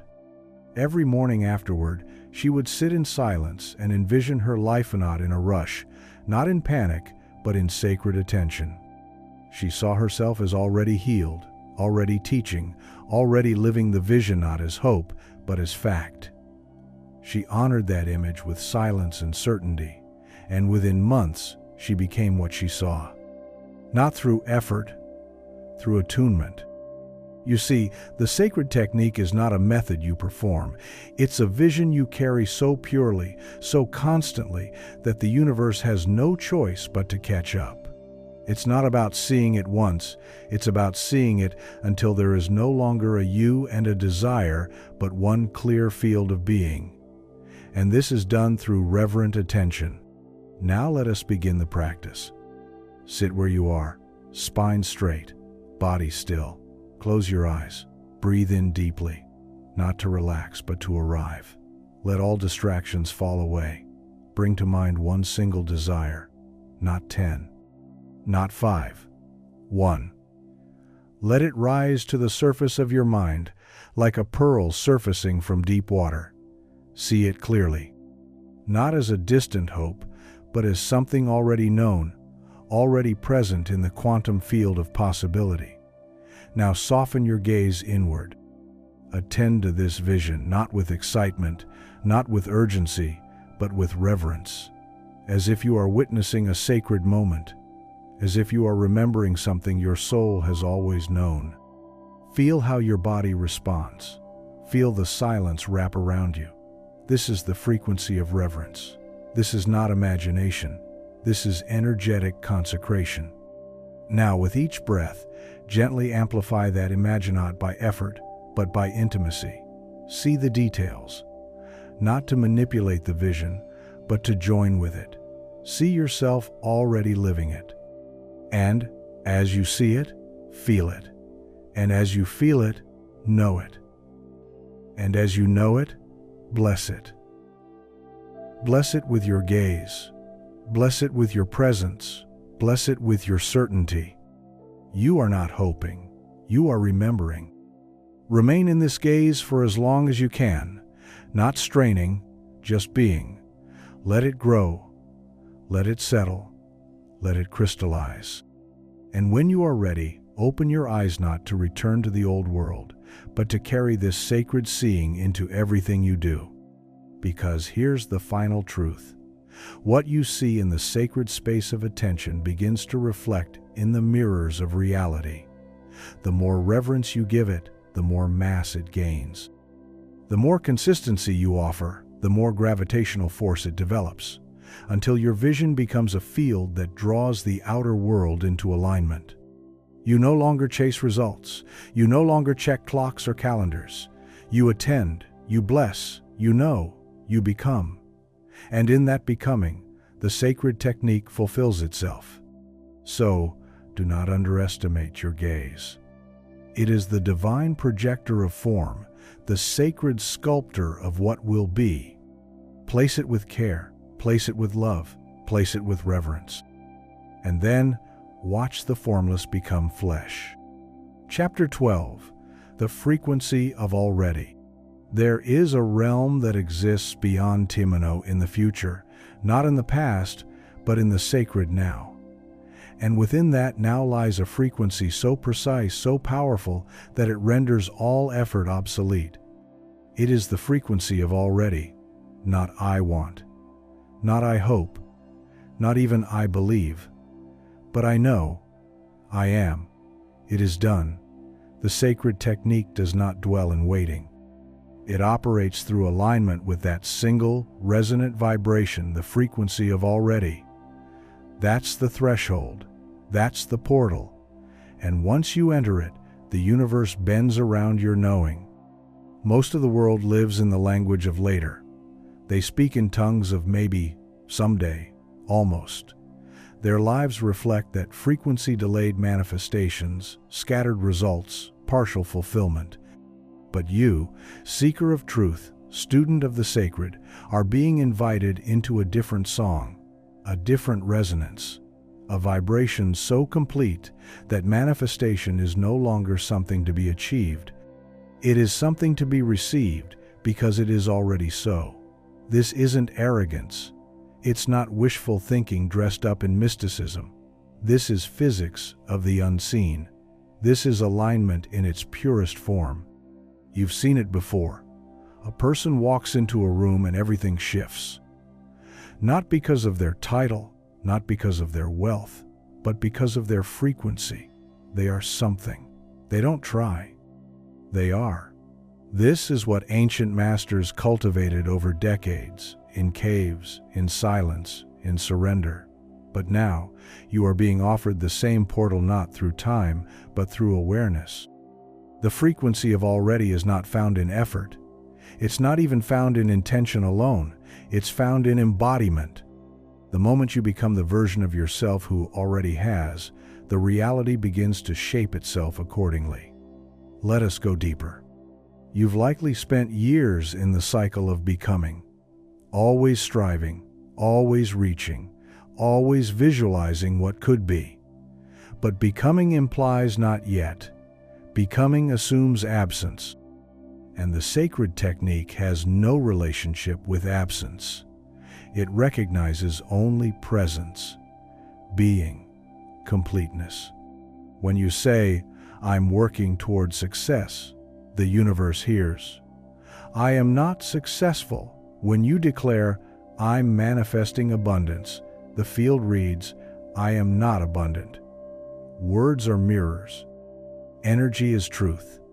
And the frequency of already bypasses all contradiction. It is a field where only alignment exists, and alignment does not wait. Now imagine this. A version of you exists right now in another thread of reality. That version is not trying to manifest. They are not doubting. They are not waiting. They are living, breathing, walking in the outcome you seek. That version exists within the quantum field, just beyond the veil of resistance. So the question is not, can I get there? The real question is, can I become that version now? Be still. Let this not be a mental exercise, but a deep descent into embodiment. Close your eyes. Breathe in slowly. Let the outer world dissolve for a moment. Feel the presence of your being, the stillness beneath the thoughts. Now bring to mind one desire, not as a hope, but as a truth. Instead of reaching for it, merge with it. Instead of asking, assume. Instead of seeking, become. Step into the scene of its fulfillment, not as a dreamer, but as a resident, not as a viewer, but as the experiencer.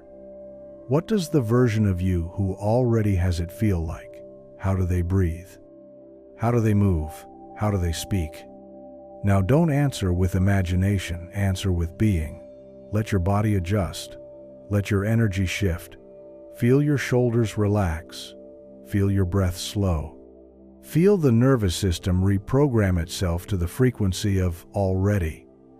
You are not trying, you are not faking, you are aligning. This is not a future you're trying to reach. This is the vibration you are stepping into now. Stay in this field. Let it deepen. Let it become you. You see, the sacred technique is less about command and more about calibration. You are not forcing the universe. You are becoming a match to what is already available. You're not pulling things out of thin air. You're tuning to the station where they are already playing. The signal is constant. But you must be still enough clear, enough certain enough to hear it. The world will tempt you back into striving. Society will teach you that things take time, that hard work equals worthiness. But in the quantum field, time is elastic, work is energetic, and worthiness is inherent. The version of you who already has what you desire does not think about how long it took to get there. They're too busy living it. So if you truly want to manifest from mastery, you must inhabit that state now, not later. Not once results show up, but now. This is the great paradox. Manifestation becomes easy the moment you stop trying and start remembering. The sacred technique works not through effort, but through energetic memory. You are not calling something into existence. You are collapsing into the version of yourself where it already exists. The field is infinite. Every possibility is real. Every outcome is alive. You don't create them, you select them, and you do so through alignment, not longing. So, how do you know you've reached the frequency of already?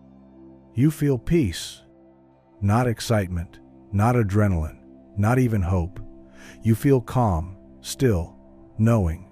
You stop needing signs, you stop searching for proof, because you are the proof. You begin to move differently, not faster, not louder, but smoother, more precise, more present. Your thoughts quiet. Your actions become clean. Your speech becomes intentional, because you are no longer trying to prove to the world or to yourself that you are ready. You've become the embodiment of readiness itself. Now let us make this real. Every morning as you rise, don't ask what you need to do to get closer to your desire. Instead, ask, who must I be to embody it now? Then shift. Let the first breath of the day be from the frequency of already. Let your steps be from that field. Let your decisions reflect that version of you. This is not acting, this is remembering. Throughout the day, return to this frequency. Not through force, but through awareness. If you find yourself slipping into doubt, return to breath, return to presence. Ask, what would the version of me who already has it feel right now? Then feel it. That's the shift. That's the alignment. That's the power.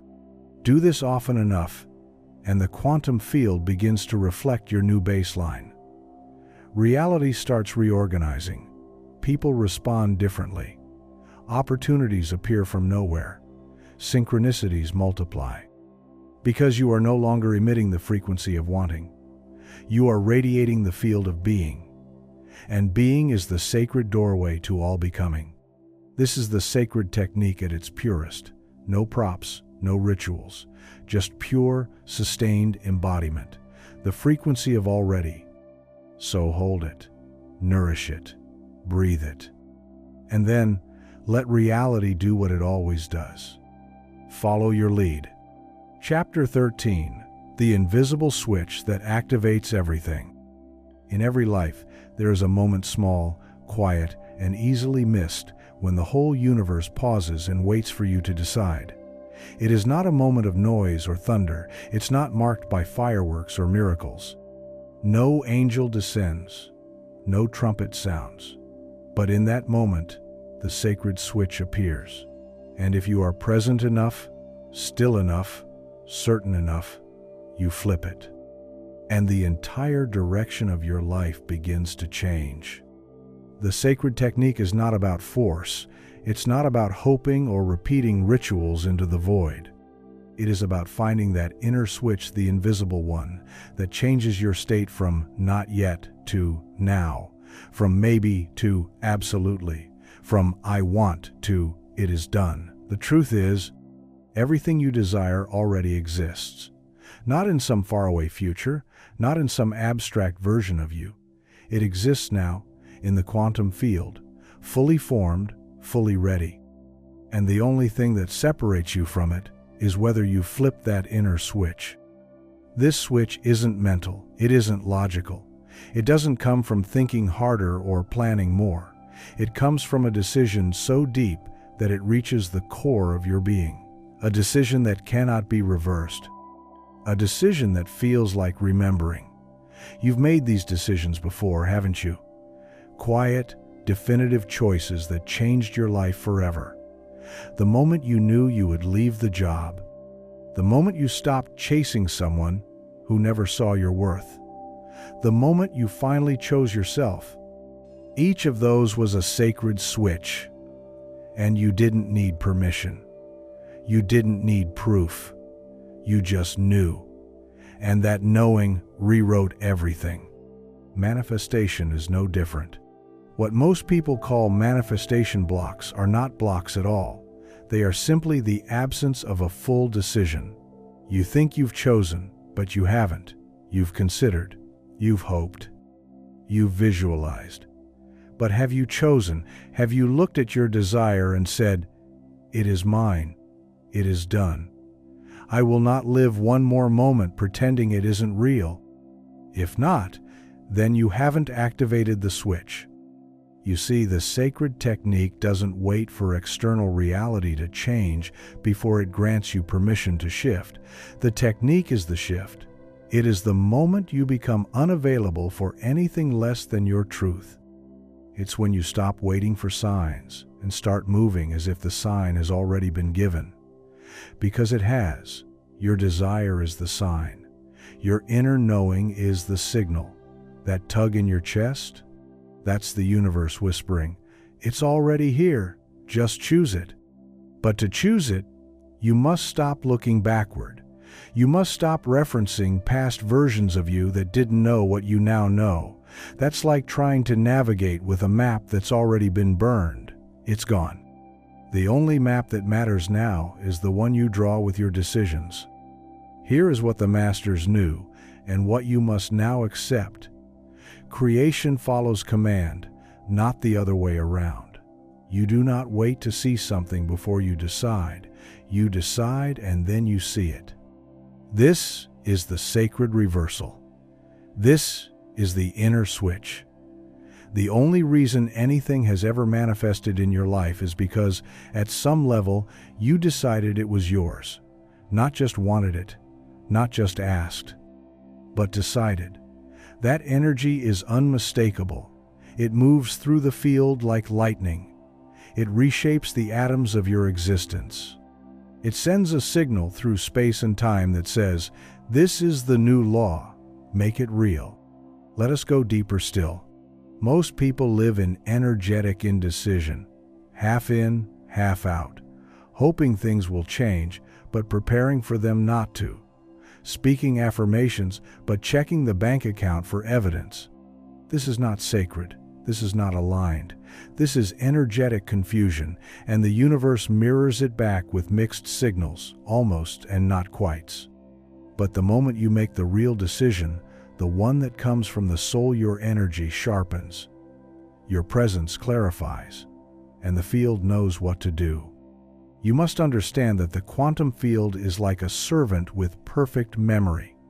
It does not judge, and it does not forget. It simply responds to your deepest command over and over until you change it. So if your command is "I want this," the field gives you experiences of wanting. If your command is "I am this," The field aligns your entire reality to match. And that's why the inner switch must be flipped. Because it rewrites the command. It sends a new instruction to the invisible machinery of reality. And once that instruction is given with certainty, the entire field begins to shift in your favor. This is not metaphor. This is mechanics of the soul. So how do you activate the switch?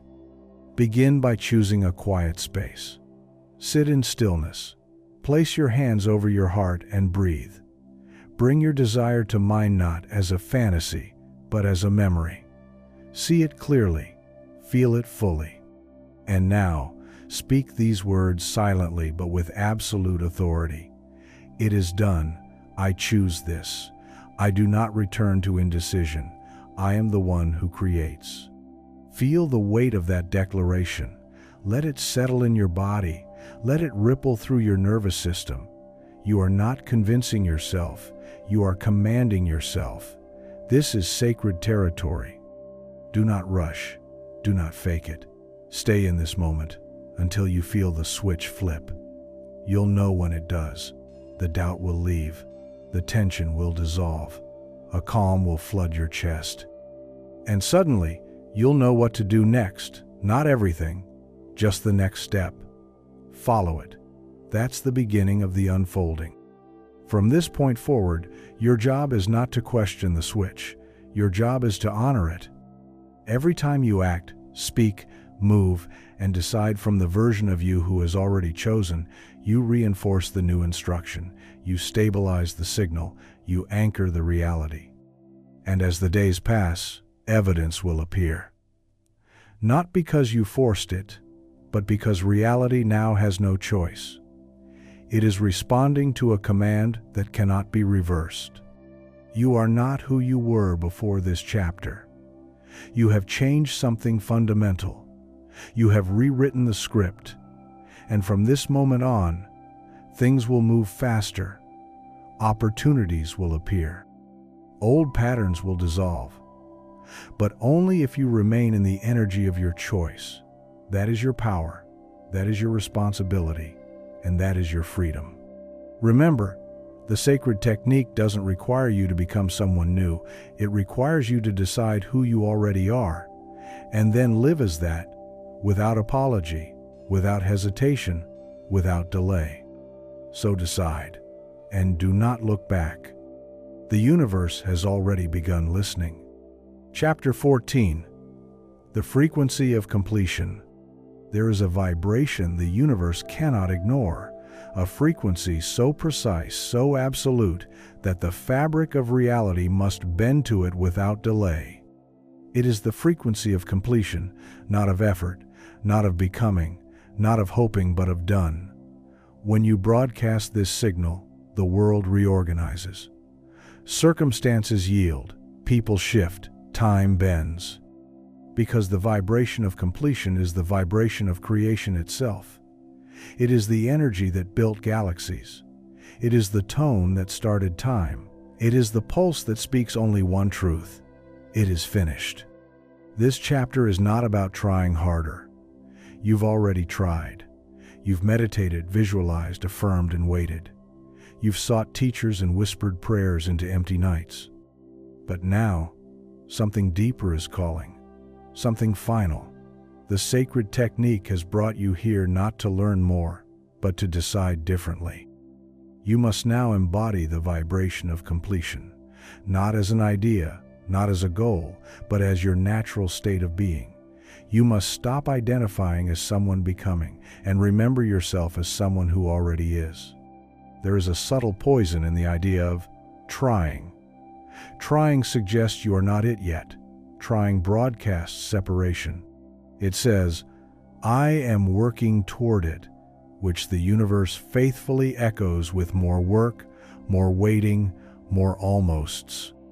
But when you stop trying, and you shift into the energy of done, a new law takes over. This law does not work through time, it works through now. And the moment you match its frequency, the delay dissolves. Let us go deeper. The reason most people never manifest their deepest desires is not because they're unworthy. It's because they're unwilling to let go of the identity of the one still trying. There is safety in striving. There is familiarity in reaching, but the sacred technique demands you walk past the gates of effort into the temple of embodiment. And to do that, you must be willing to release the part of you that defines yourself by the chase. You've spoken the words, you've envisioned the life. But now, it's time to walk as the one who already has it. This isn't about pretending, this is about aligning. There is no pretending in the sacred technique. Only decision, only command, only embodiment. Ask yourself now, who would you be if you truly believed it was already done? How would you move? How would you speak? What would you no longer tolerate? What would you celebrate as if it had already arrived? The frequency of completion is not waiting for proof. It is the proof. It generates the evidence. Because it says, I am no longer trying to become this version, I am this version. And from that decision, life must conform. Take a moment now. Close your eyes and bring to mind the thing you've desired the longest, the wish you've carried like a sacred flame, the one that makes your heart ache and your voice shake when you speak it aloud. Now, instead of wishing for it, step into it. Feel what it's like to already be there.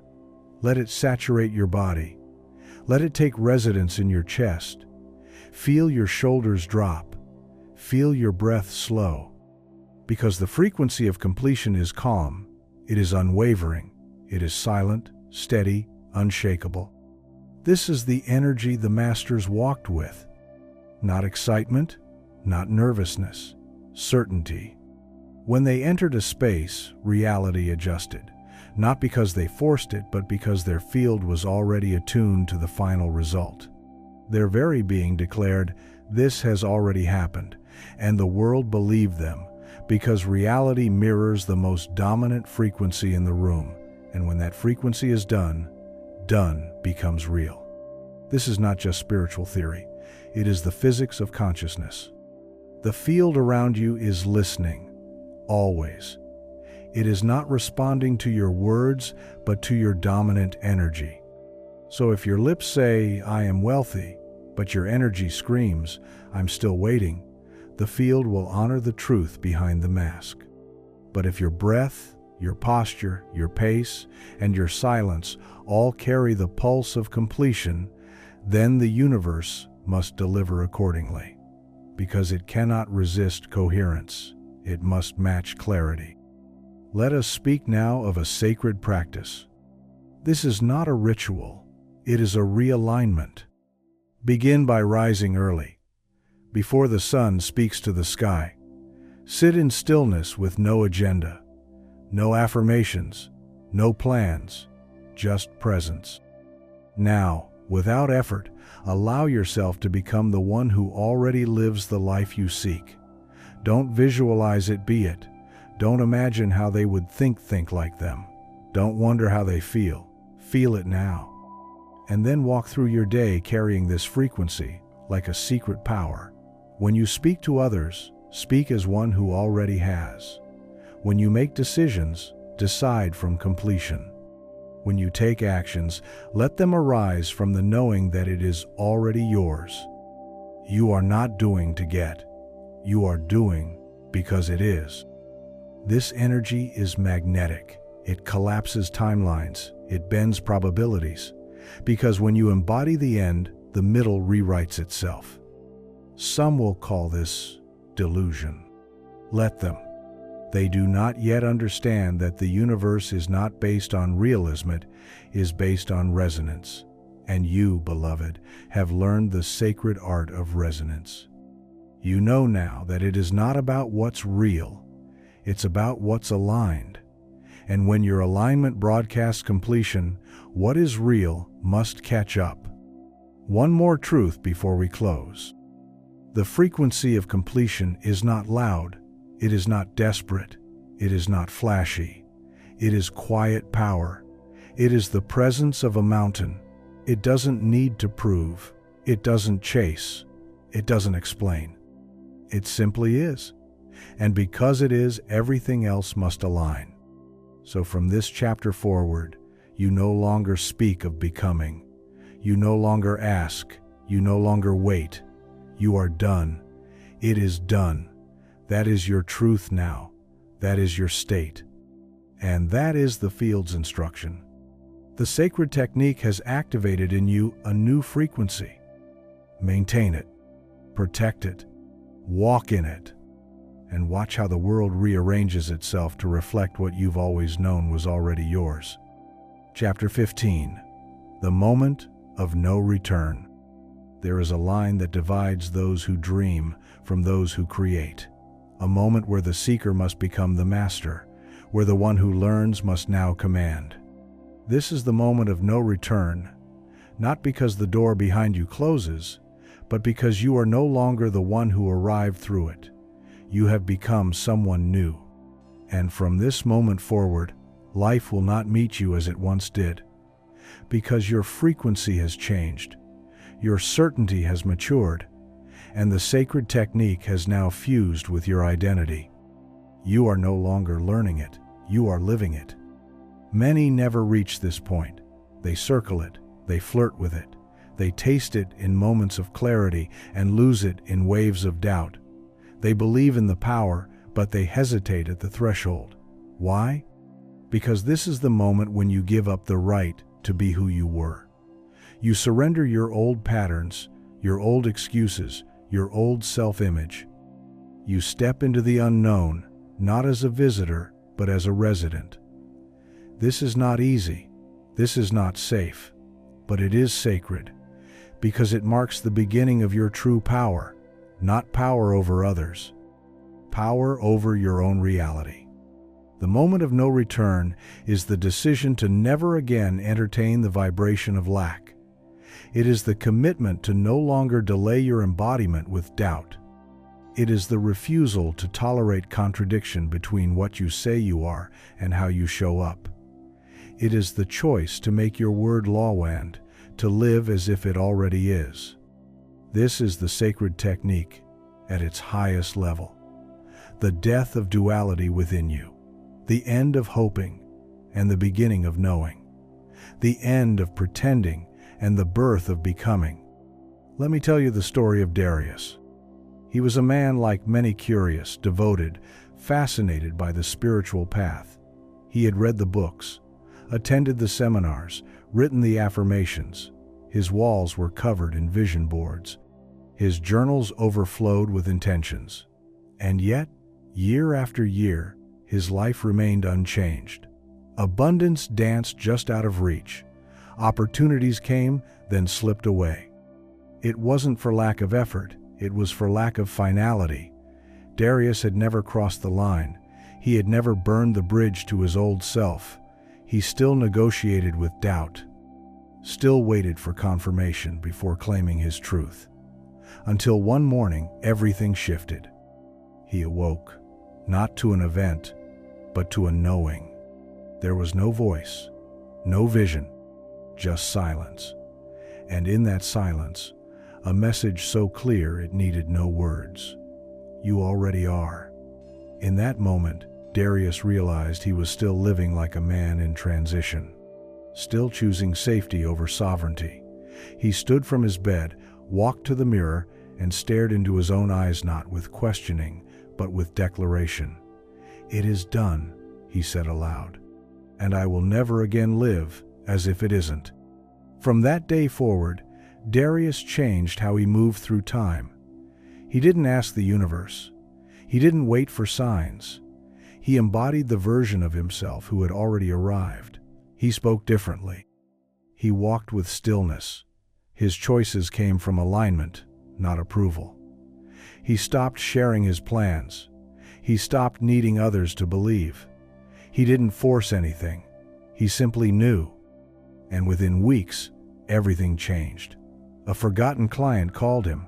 A contract was approved. An inheritance appeared.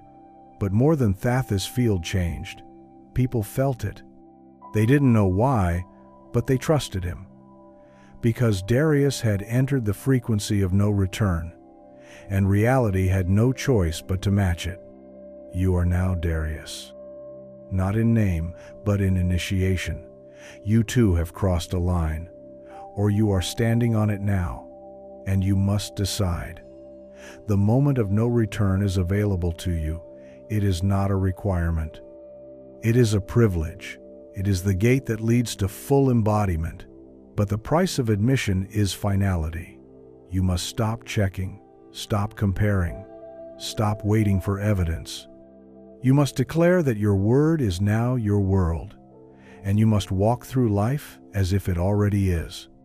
How does one cross this threshold?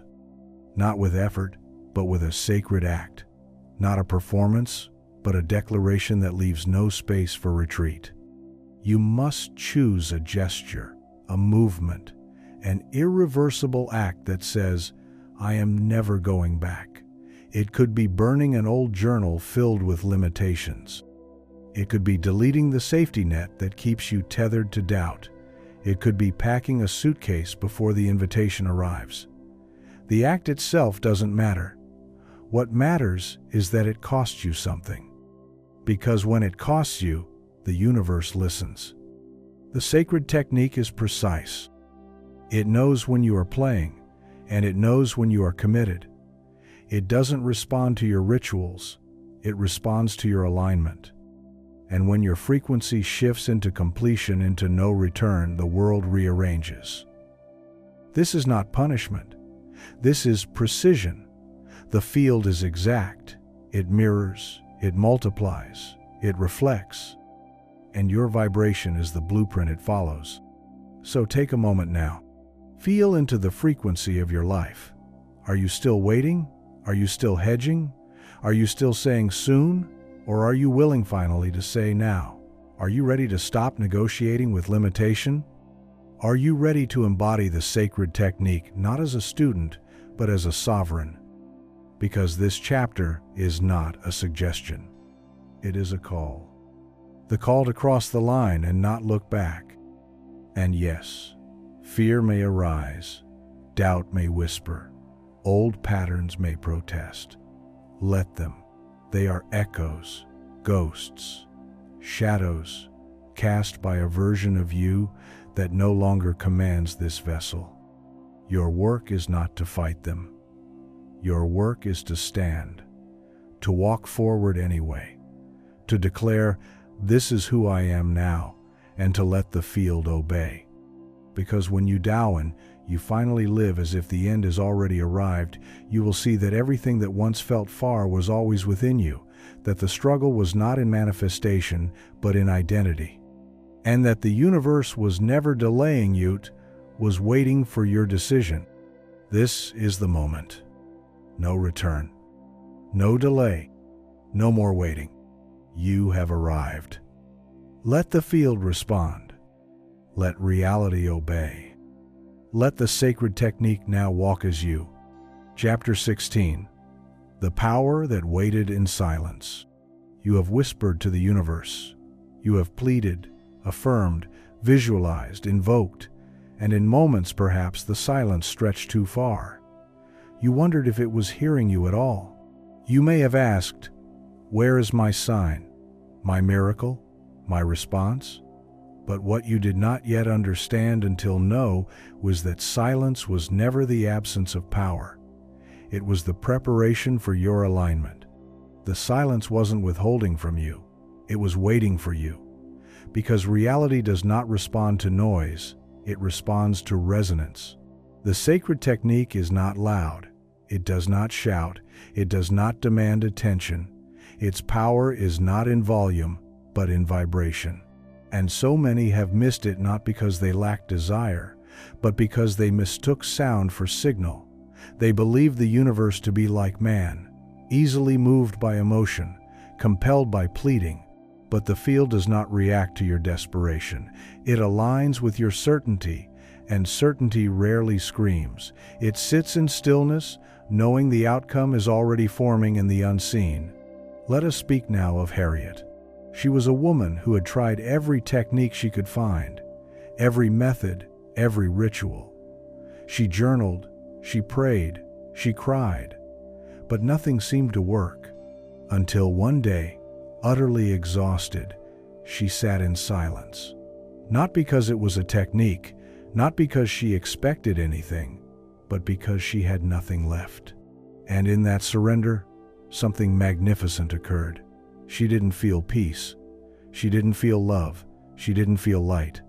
She felt clarity. It was subtle, not dramatic. It was the kind of clarity that speaks in feelings, not words. A quiet recognition, like meeting a familiar part of yourself you hadn't seen in years. She didn't ask, "Is it working?" She didn't chase. She simply was. And within days, what had eluded her for years began to appear. A long-lost friend called, leading to a business opportunity. A refund she'd forgotten returned to her account. Her health improved, her mind felt quiet, and perhaps most importantly, she no longer needed anything to prove it. The silence had become her strength. The sacred technique lives in this space, a space between sound and form, between thought and manifestation. And only when you learn to rest there, to breathe without chasing, to exist without grasping, do you understand the true art of alignment. Because the power that moves mountains moves in silence. It is not the earthquake, it is the gravity that makes the mountain possible. It is not the lightning, it is the magnetism that draws the storm to form. This silence is not emptiness. It is fullness unspoken. It is creation before it names itself. And when you learn to dwell in that frequency, when you stop announcing your becoming and simply become, you will find that reality has always been listening, but it was waiting for you to stop talking long enough to receive. You see, manifestation is not performance. It's not a dance of spiritual acrobatics. It's the natural result of vibrational congruence. And most of what people call technique is not technique at all, it's resistance in disguise. It's noise filling the void of not yet knowing. But you are not meant to fill the void. You are meant to become the void and let all things arise through it. Stillness is not the absence of action. It is the presence of power. It is the unshakable knowing that nothing needs to be forced because everything is already aligned. It is the understanding that when you stop demanding proof, the proof appears. When you stop begging for answers, the answer arises. When you stop clutching the desire manifests. Not because you tried harder, but because you finally matched its frequency. This is where the sacred technique matures. Not in the asking, but in the being. And being happens in stillness. You are not here to perform. You are here to command through calm. You are not here to convince the universe. You are here to mirror its rhythm. And its rhythm, my friend, is silence. The seed does not scream to sprout. The moon does not rush to rise. The stars do not demand to shine. They exist. They move in harmony with laws so ancient and precise that even galaxies must obey. And so must your reality. Let us now give you the sacred practice of the void. Find a place with no distractions. Sit not to seek answers, but to be the answer. Close your eyes and breathe not deeply, not forcefully, just naturally. With each breath, release a layer of trying. Let your spine straighten, not from tension, but from surrender. Now bring to mind the thing you most desire, and say nothing, do nothing. Simply sit with it, as if it already lives in the room with you. As if it's not coming, it's already here. Do not visualize. Do not affirm. Just rest in its presence. Feel how quickly the mind wants to fill the space. Observe, but do not chase it. Keep returning to the silence. Remain here until your desire feels less like a request and more like a memory, until the energy of becoming has dissolved into the state of already being. Then open your eyes and say nothing, no journaling, no talking, no broadcasting to the world. Let your silence become the womb of manifestation. Walk forward not as someone who is waiting, but as someone who has already received. This is the secret of the sages. This is the final lesson the mystics give in whispers, that the universe does not obey your words, it obeys your field, and your field is never louder than when it is at peace. Now, walk in silence, walk in knowing, walk in the sacred stillness that bends reality without a sound, because in this silence, the world reshapes itself. Not because you tried, but because you finally remembered the truth. You are the cause. The silence is the command. And the sacred technique is listening. Chapter 17, The Bridge Between Worlds. There comes a moment on every path, whether spoken aloud or traveled in secret, when you find yourself between two realities. One is the world you have known, built from repetition and memory, filled with the echoes of old beliefs and former fears. The other is the world you feel whispering to you in silence. It is not visible yet, but its pull is unmistakable. You begin to see signs, you begin to feel the shift, and in this space, this sacred space between what was and what is becoming, the true test of your mastery begins. This space is the bridge between worlds, and few ever learn how to walk it with grace. Most will turn back. They will call the signs coincidences. They will explain the feelings away. They will feel the pull of the new, but their loyalty to the familiar will seduce them back into what is safe, what is known, what is numb, but not you. You are here because you've chosen to cross. You have glimpsed the new world and chosen not to deny it. And now, as you step forward, you must learn how to walk with one foot in the unseen and one foot in the form. The sacred technique does not abandon you in this space. It amplifies. It does not ask you to run. It asks you to become still, so still that the frequency of your future begins to flood into your present. And the bridge, this invisible threshold between dimensions, starts to solidify beneath your feet. You must not panic when it shakes. You must not turn when the wind howls. You must understand, what feels like chaos is simply the recalibration of reality around your new command.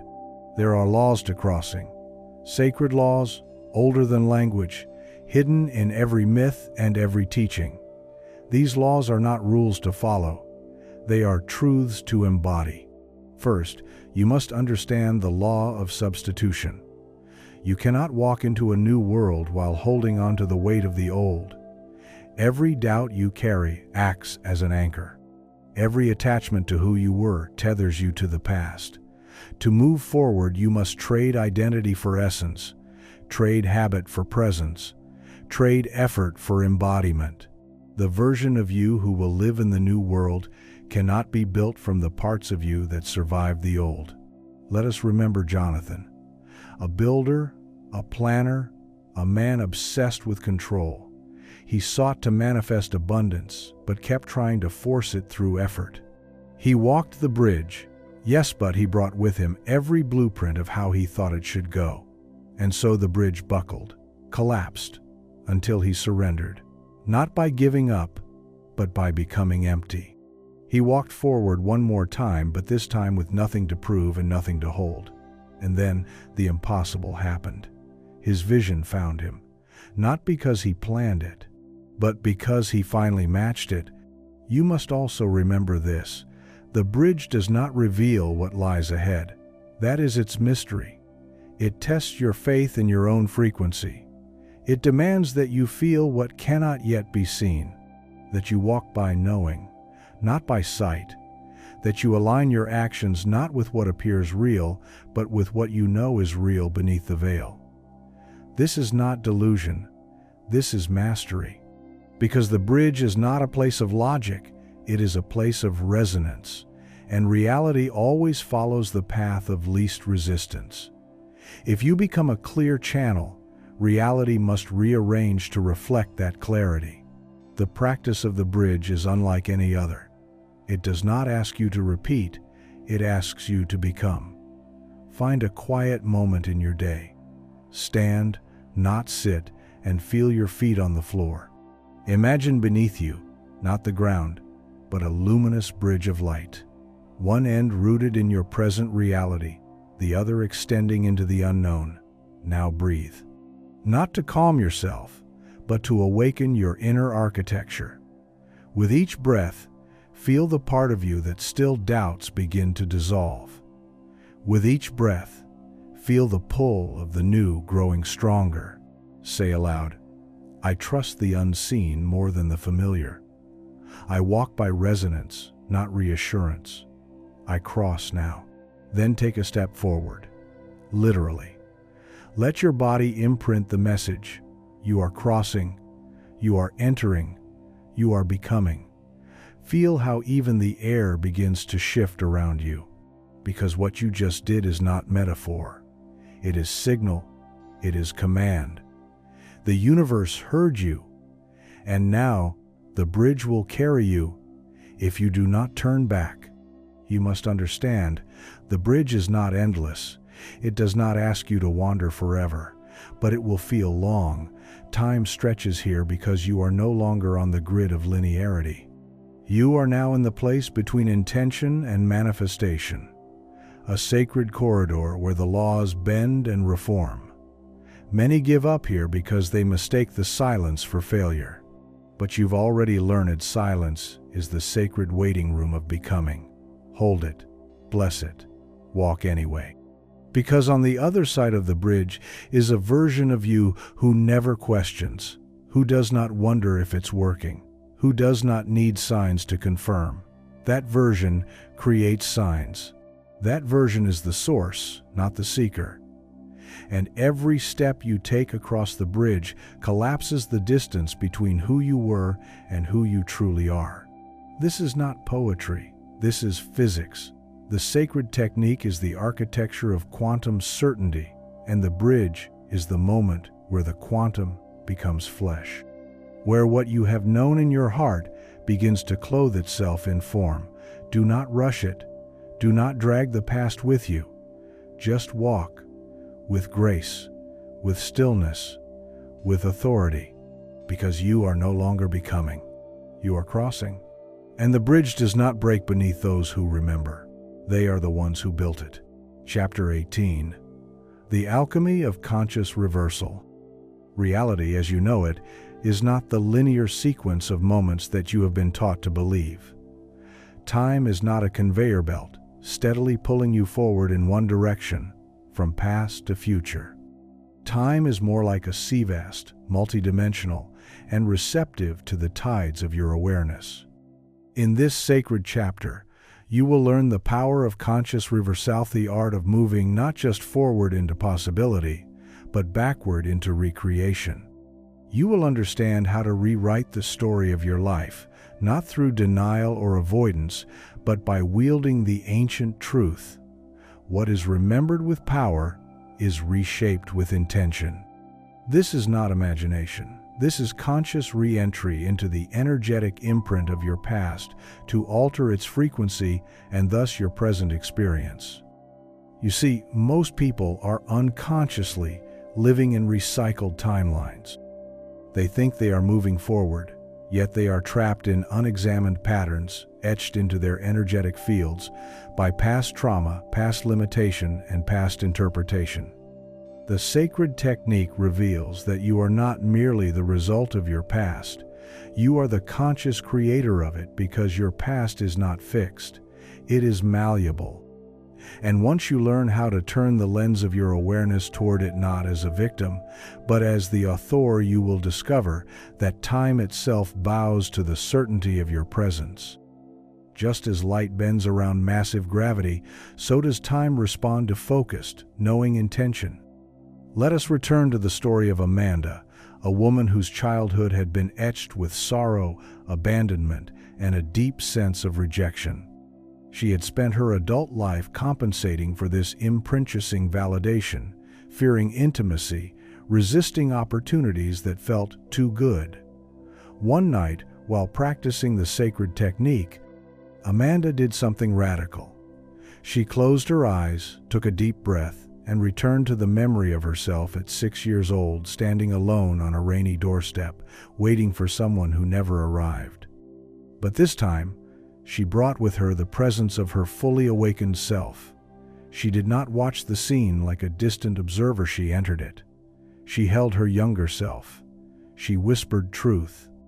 She infused the moment with a vibration it never had before: certainty, love, and knowing. What happened next was not just psychological, it was metaphysical. Her current relationships began to shift. Her need for external approval diminished. Her nervous system relaxed. Why? Because the energetic signature of that original moment had been rewritten. Her frequency had changed, not through outer achievement, but through sacred time reversal. The universe, which is always responding to your dominant frequency, recognized a new timeline, and reality adjusted, not out of kindness, but out of law. The ancient masters called this sacred reversal, a practice not for escape, but for elevation. It is the act of entering the seed of your former pain, not to relive it, but to rewrite its blueprint. You see, every past event is like a stone dropped in the lake of your being, and its ripples touch every shore of your life. But when you return to that moment with the power of presence, you still the ripples. You calm the storm. You plant a new stone, a sacred one, whose ripples carry the frequency of power, love, and conscious choice. Now, take a breath and sit in stillness. Bring to mind a moment from your past that still echoes with pain, regret, or confusion. Do not resist it. Do not try to fix it. Instead, become still. Feel the air in your lungs. Center your awareness in your heart. And with complete calm, revisit that memory not as the same version of you who lived it, but as the being you are now, vast, luminous, sovereign. Step into the moment and look around. What was said? What was felt? Where did the energy freeze? And now, say the words that were never spoken. Offer the embrace that was never received. Radiate the truth that was never known. Let your presence saturate the moment, like light filling a dark room. This is the sacred technique in its most intimate form, not commanding the future, but reclaiming the past. The most advanced alchemists of history knew this secret. When you change the way you relate to a memory, you change the memory itself, not as illusion, but as vibration. The energetic grid of that event is reorganized. And because your subconscious is always organizing your present reality according to past data, the moment you change the past in consciousness, your present follows suit. Amanda began to experience miracles not because she forced her future, but because she healed the origin. Her business flourished, her relationships deepened. Not because she figured out what to do, but because she rewrote the energy of who she believed herself to be, and you will too. Because the only thing that has ever held you back is an outdated version of yourself echoing from an unhealed moment. The moment you reverse that moment, you reclaim all the power you left behind. This is your sacred practice. Tonight, as you lie in bed, revisit one moment from your past, a moment that still feels like a knot in your timeline. Don't try to explain it. Don't judge it. Just enter it as the master you are. Speak to your past self. Hug them. Reassure them. Give them the truth they were missing. And hold that new vibration until the entire memory feels different, as if you've breathed color into an old black and white photograph. When you awaken the next morning, observe your life. Something will feel new. Reality will shimmer with subtle change, because you no longer carry the same energetic script. The sacred technique is not about bypassing time. It's about commanding it, reclaiming the pages of your book so you may write the next chapter with authority. Let the world marvel at how your future bends in your favor. But you will know the secret.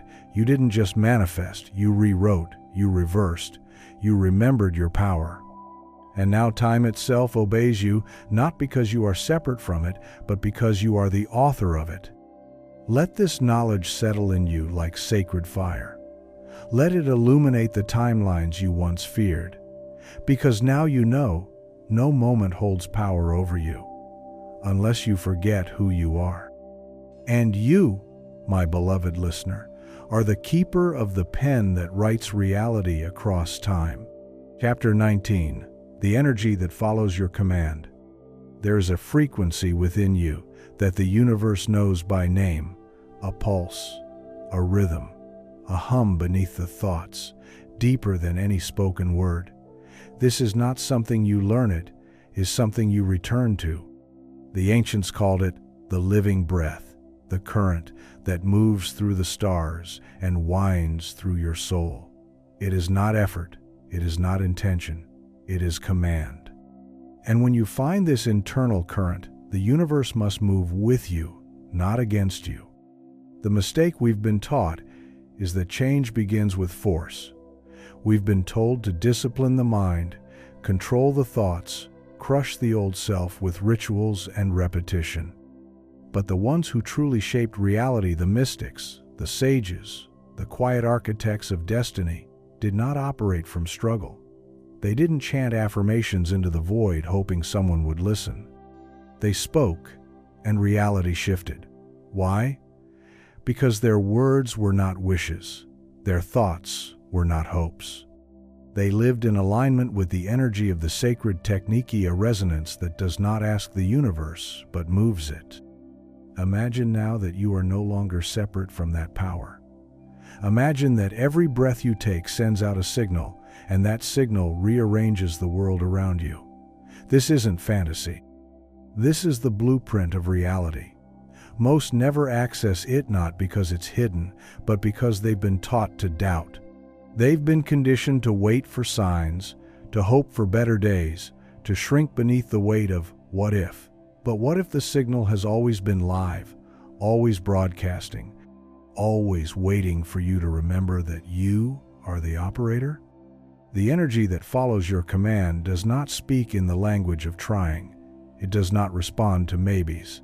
It reacts to the felt, knowing the cellular certainty that you and the outcome are not separate, that you and the result are the same frequency viewed from different angles. And once you speak from this place once, you decide with your whole being the physical realm has no choice but to obey. This is why some people speak once, and mountains move, while others chant daily and nothing shifts. The difference isn't in the words, it's in the resonance behind the words, the feeling, the transmission. When you say, "It is done," but feel like it's not, the universe believes the feeling, not the phrase. But when you stand in unshakable alignment, even a whisper becomes a law. Even a thought becomes a decree. So how do you reach this point? How do you locate the power that already exists within your being? You don't chase it, you recognize it.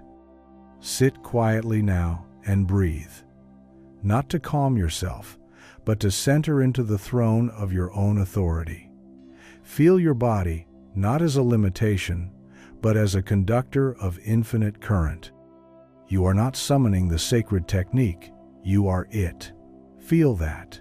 Let that truth settle in your chest. Let it echo in your spine. With each inhale, breathe in divine power. With each exhale, release the illusion of waiting. Now, bring to mind a desire, not one you hope for, but one you claim. See it in front of you, not distant, not someday, but as already real, as present, as done. Feel the emotional state that would follow if it were here now. Then step deeper into the state where the desire and the self are not two, but one. From this place, speak a single sentence. This is now. Do not add conditions. Do not dilute it with doubt. Just say it and mean it, with your whole energy field, with your chest, your breath, your bones, your eyes. And now, do nothing. This is the forgotten power. To command, and then allow the universe to obey. This moment is not about action, it's about alignment. The sacred technique is not a ritual you perform, it is a current you align with. You don't force it, you tune to it. And when you are tuned, reality follows as surely as an instrument plays the note it was built to sound. Most people never let go long enough to see this unfold. They command and then sabotage. They plant and then dig up the seed to check if it's growing. You must be different. You must speak once and trust deeply. Let your silence after the command be louder than any repeated wish. Let your knowing vibrate so steadily that the universe cannot distinguish it from already being. This is the power that makes miracles look mundane. It's the difference between effort and essence, between trying and being, between acting like you are powerful and knowing that you are. What comes next may surprise you. Things will begin to shift, not always in ways you expect, but always in your favor. That conversation you've been waiting on, it happens out of nowhere. That opportunity that felt distant, it appears like it never left. But more than that, you'll feel it internally, first a calm, a click, a gravitational pull toward alignment. This is how you know the command was received. The world outside reflects the certainty within. This is not magic, though it may feel like it. It is law. Just as the sun rises without negotiation, the universe responds to the one who speaks with divine clarity. You are no longer the seeker. You are the speaker. You are no longer the one hoping. You are the one knowing. Let this be your new state of being. Let this chapter mark the end of passive wishing and the beginning of powerful commanding. Let your presence become a broadcast stone that reshapes timelines and dissolves all resistance. You were not made to beg the universe for change. You were made to become the frequency that commands it. The sacred technique was never outside you. It is your voice. It is your vibration. And now it is activated. Chapter 20. The Law Beneath All Other Laws. Beneath the glittering surface of teachings, philosophies, and techniques, beneath affirmations, visualizations, and rituals, there lies a singular law, a truth so absolute, so elegantly hidden, that even the most devoted seekers often overlook it. It is not taught in schools, not discussed in most spiritual circles, because it is not something that can be taught in the conventional sense. It must be remembered, unearthed from within. This law is not the law of attraction. It is not the law of vibration or karma or cause and effect. These are all expressions of a deeper root, the true foundation, the law beneath all other laws. What you accept as real becomes real. You might think you understand this already. You might nod your head and agree intellectually. But to live this, to embody it in every breath, every word, every reaction is to touch the core of creation itself. Because what this law is saying is not that belief shapes your world, but that acceptance creates it. There is a difference. You can believe in something and still hold doubt. You can want something and still resist its arrival, but when you accept something, you surrender all opposition. You let it be without the need for confirmation or evidence. And in that letting be, it becomes. This is why the sacred technique is not rooted in effort but in energy, not in striving but in knowing, not in repeating but in accepting. The masters did not create reality by shouting their desires into the void. They whispered acceptance into the silence. They looked at the world not with hopeful eyes but with unwavering certainty. And reality obedient as the tide to the moon shifted in response. Ask yourself now, what have I accepted as true without realizing it? What hidden agreements have I made with reality that shape my everyday? Perhaps you've accepted that money is hard to come by, that love is rare, that your body must age and weaken. These are not universal truths. They are accepted frequencies, silently agreed upon. And because you've accepted them, they play out again and again like a record on repeat. But what if you could choose again? What if, in this very moment, you could cancel every unexamined agreement with limitation and instead write a new law? Not on paper, not with pen, but with the signature of your state of being. What if you could declare that abundance is your default, that love flows to you without resistance, that your body is a sacred vessel of youth and vitality? You can, because the sacred technique teaches this.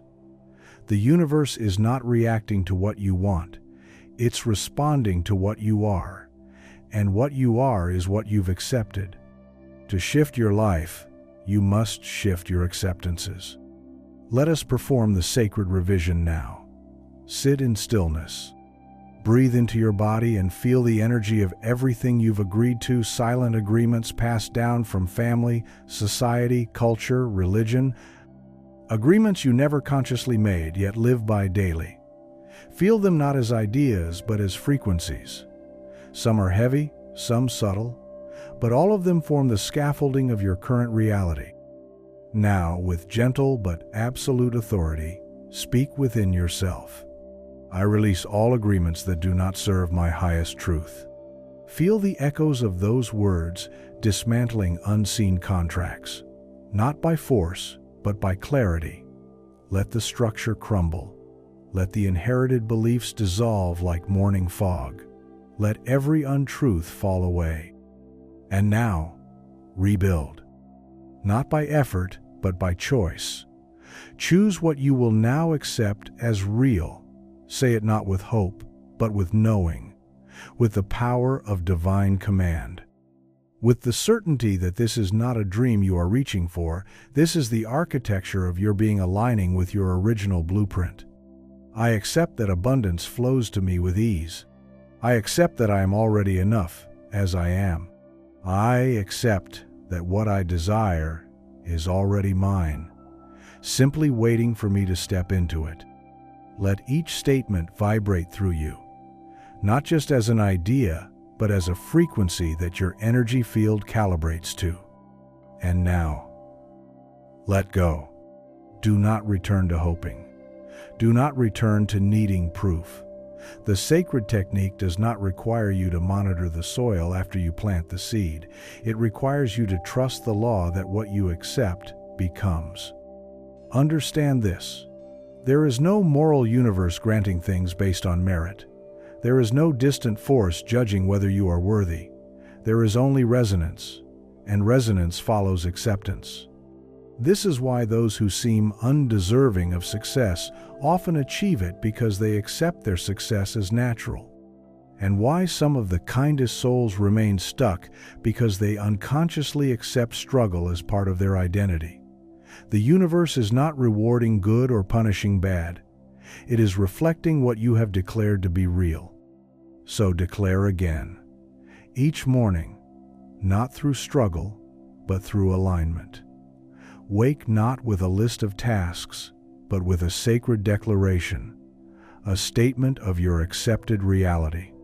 Not, someday I will be, but today I am. Not, I hope this will manifest, but this is now my truth. This is not delusion, it is design.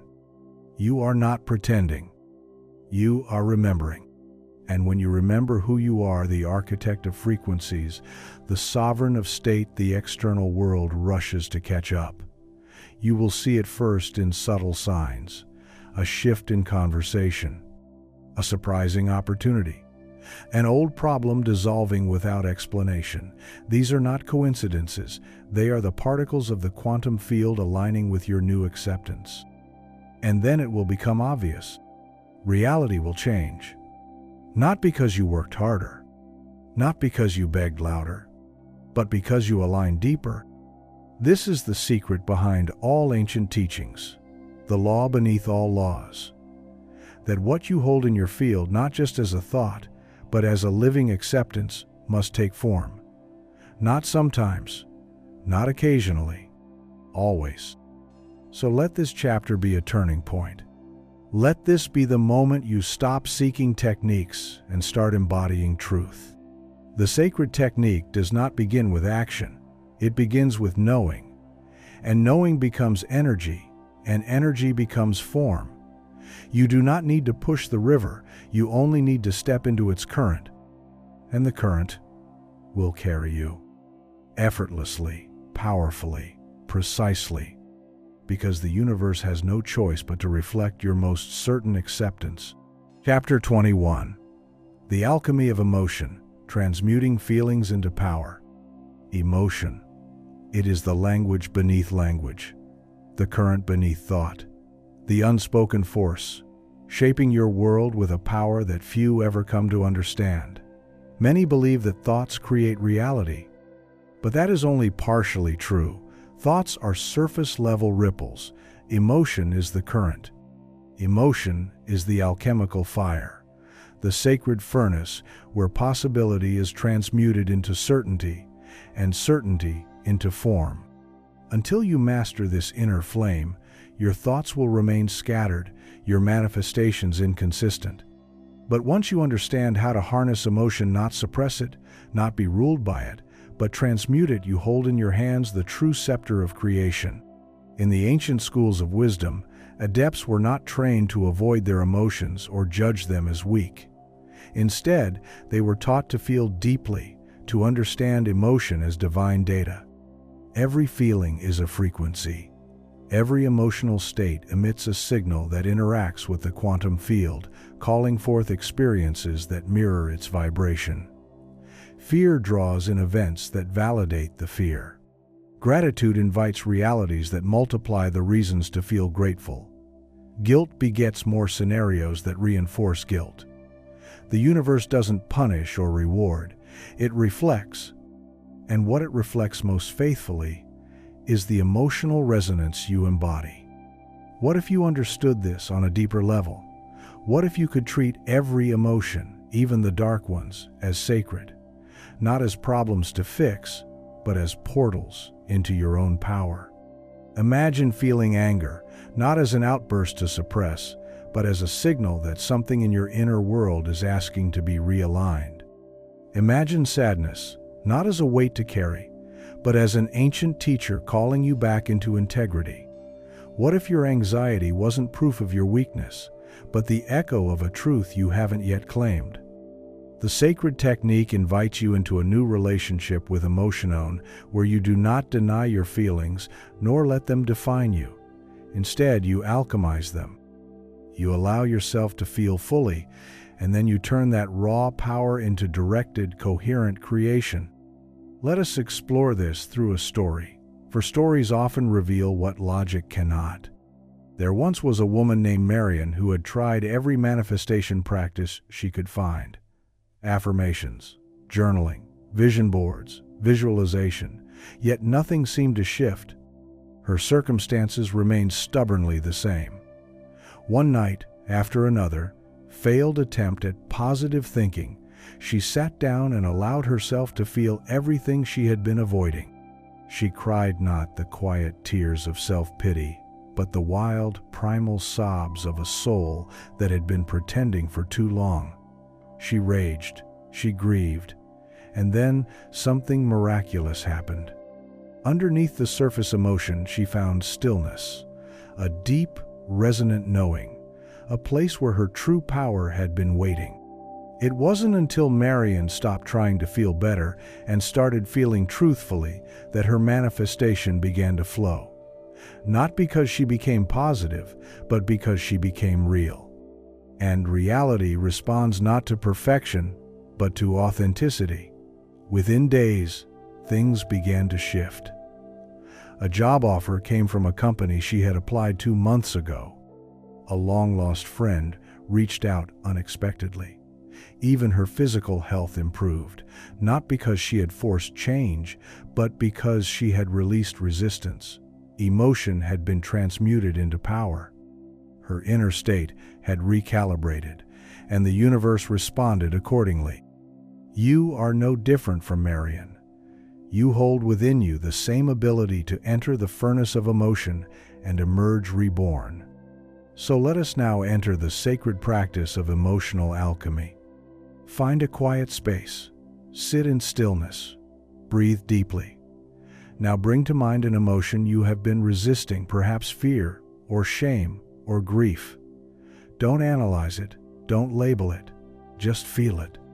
Where is it in your body? Is it sharp or dull, heavy or fast? Let it rise, let it speak. Do not suppress it. Do not control it. Witness it. Now say to this emotion, "You are welcome here. I am ready to hear your message." Pause. Listen. And now, breathe into it.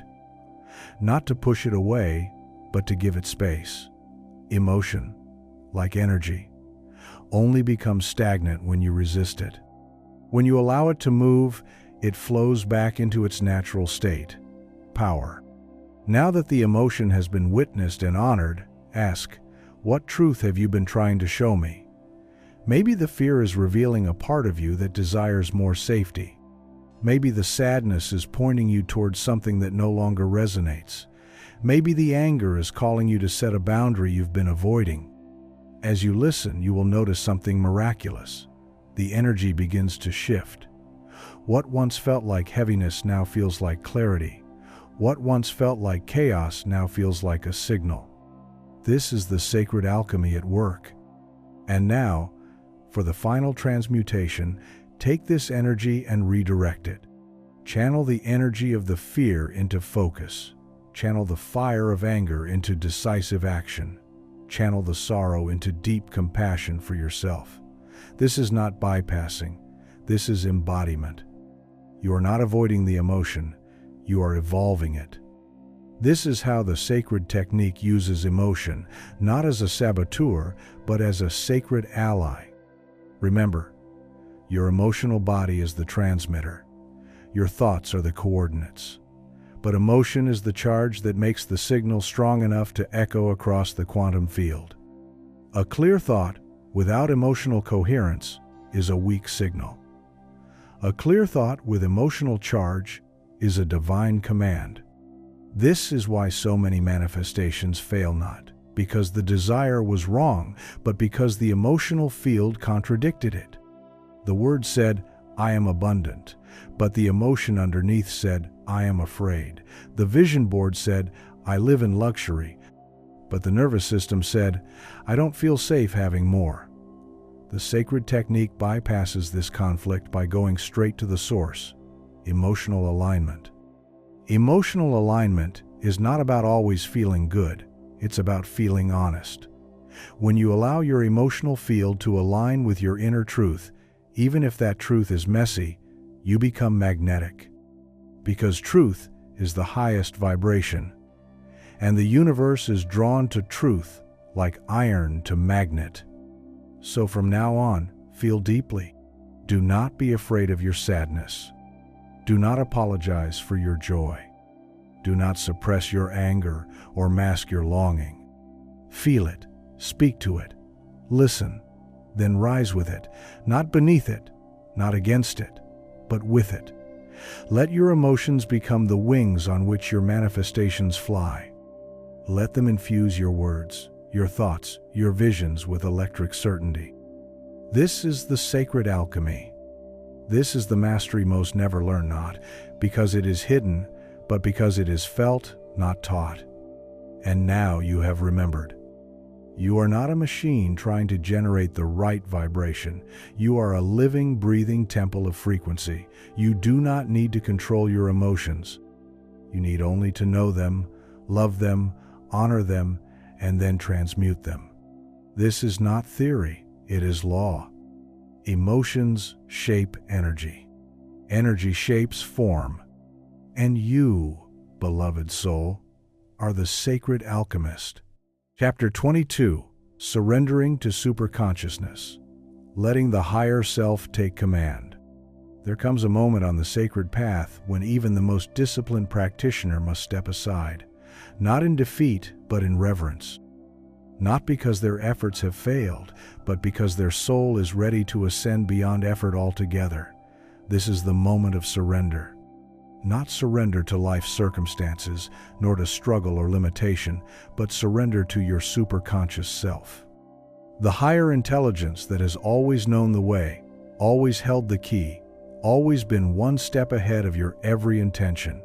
You were never meant to carry the burden of creation alone. The sacred technique was never about control, it was always about union. Your conscious mind is a tool, a powerful one, yes, but still limited by what it sees, what it remembers, what it believes is possible. The superconscious mind, however, the divine intelligence within you, is bound by no such limits. It sees the entire field of infinite potential. It weaves timelines with ease. It knows what must happen, when it must unfold, and the exact energetic equation that must be balanced to bring your desire into form. This isn't mystical poetry. This is the architecture of reality. And the most advanced stage of sacred manifestation is learning to defer to this higher intelligence not as something outside of you, but as the deepest truth of who you are. There was a man named Harlan, once a seeker, who had reached a point of exhaustion on his path. He had visualized, affirmed, meditated, and meticulously followed every sacred principle. And yet, his great desire, a lifelong dream of founding a healing sanctuary, remained painfully unrealized. In his frustration, he retreated to the mountains, not to run away, but to reflect in stillness. There, in the silence of the forest, he spoke aloud, not to the universe, not to a god in the sky, but to the deepest part of himself. "Higher self," he whispered, "I surrender. If this is to be done, you must do it through me." What followed was not dramatic. There was no booming voice or sign in the sky, only stillness, only peace. And then, a series of events so fluid, so divinely orchestrated, began to unfold that he wept in reverence. Without effort, the perfect location was offered to him at a fraction of the cost. A forgotten inheritance surfaced from a relative he barely knew. A group of volunteers appeared, each with the exact skills needed to bring the vision to life. What Harlan had spent years trying to accomplish through effort and will unfolded in mere months once he surrendered the command to the higher frequency within. And this, beloved listener, is the great turning point on the path. When you stop trying to manifest and start allowing the superconscious to express through you, reality bends itself without resistance. This chapter is not about giving up. It's about getting out of the way. Your desires, when born from your soul, are already known by the higher mind. They do not need to be explained, justified, or begged for. They are not requests, they are assignments. When you let go of control and ask your higher self to take the lead, you shift from being the engineer to being the channel. You move from personal power to divine orchestration. You become a vessel, empty of ego but full of alignment.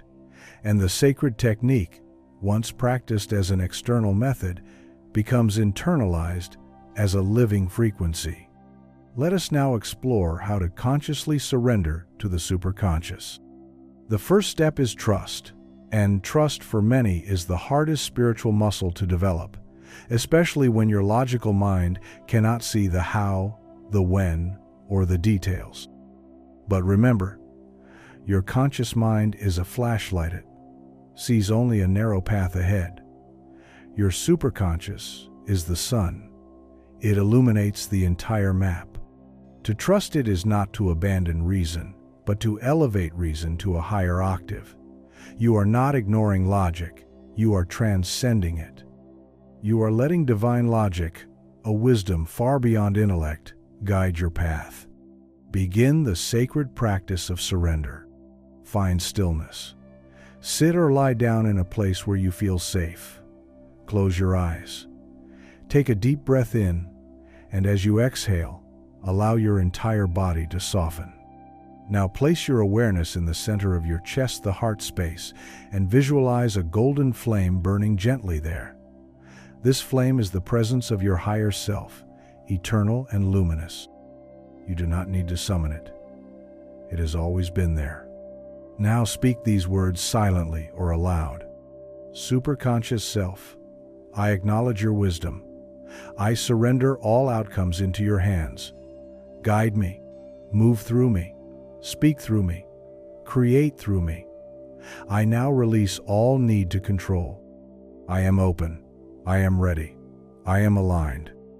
Remain in this state of receptivity. Do not try to make anything happen.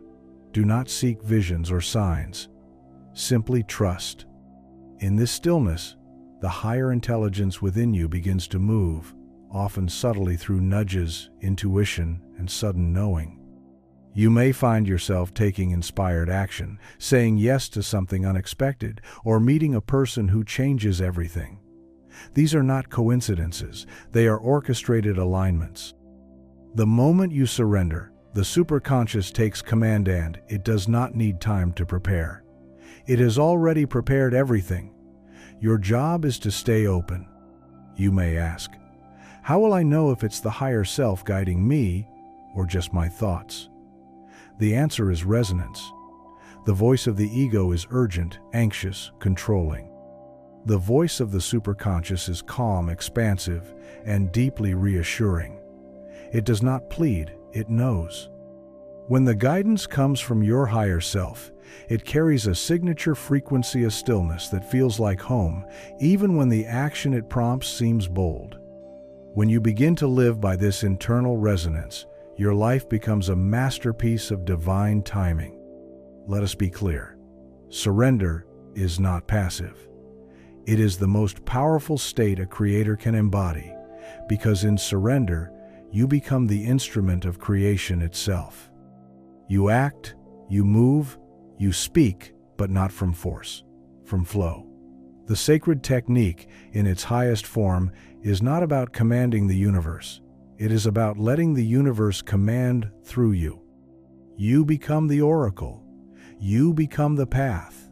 And the more you surrender to this presence within, the more you will see how perfectly orchestrated everything has been. Every delay was divine protection. Every redirection was refinement. Every unanswered prayer was a space being cleared for a greater answer. This is what it means to live from superconsciousness.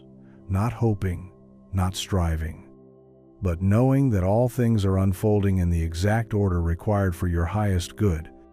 So now, as we near the final turning point in your journey, you are invited to lay down the tools not because they are no longer useful, but because they have served their purpose.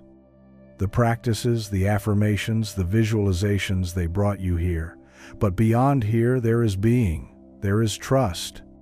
There is total, unwavering alignment with the divine intelligence that pulses through all things, including you. From this point forward, speak less and listen more. Act less and allow more. Plan less and receive more. For the superconscious does not require instruction. It requires only your yes. This is the sacred surrender. This is the return to divine authorship. This is the moment where your life stops being something you manage and becomes something you witness with awe. Chapter 23. The Pillar of Perpetual Command. There is a level of power that even the masters speak of in whispers, not because it is hidden, but because it is so absolute, so final, that once you touch it, you cannot return to the way things were. This is the level where manifestation is no longer an event, not even a habit, but a state of permanent being. It is the final stabilization of sacred technique, where you no longer wonder if your desires will manifest. You know that everything you decree is law. This chapter is about becoming the unmovable center from which all reality organizes itself. Let's begin. You have traveled far already, through belief, through certainty, through the subtle mastery of energetic alignment. But now, the path narrows and deepens. You are no longer a student of the sacred technique. You are becoming the technique itself. The gap between your command and the universe's response has shrunk to a breath, a blink, a single moment of awareness. And now, that moment must be made eternal. Think of the great pyramids, monuments of stability, precision, and cosmic alignment. They are not merely physical structures. They are living metaphors for the state of inner command. They do not move. They do not chase. They hold their ground and reshape the wind. You must become that, the pillar that does not tremble when the earth quakes, the command that holds even when doubts knock on the door. Because the universe watches your consistency far more than your intensity. Many seekers manifest once or twice through passion, through fleeting clarity, and then watch it all collapse. Not because they didn't have power, but because they never anchored it. You must anchor your certainty, not just feel it. You must become the still flame that neither flickers nor dims. And so, we enter the ritual of unshakable command. Sit now in stillness, not to calm the mind, but to become the axis around which your universe turns. Inhale deeply, and as you exhale, let go of everything that ever made you chase. Let go of the need to manifest. You are beyond that now. Let go of the desire to change the external. Let go of the timeline. Let go of the signs and the synchronicities. Let go of waiting for proof. You do not need proof. You are the proof. Now, bring into your awareness a single desire, but this time do not visualize it.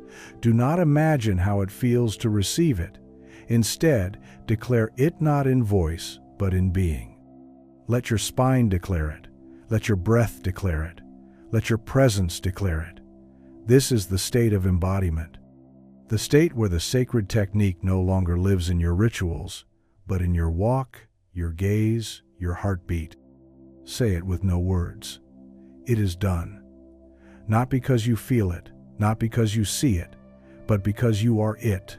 The masters did not manifest because they knew how they manifested, because they had become the why.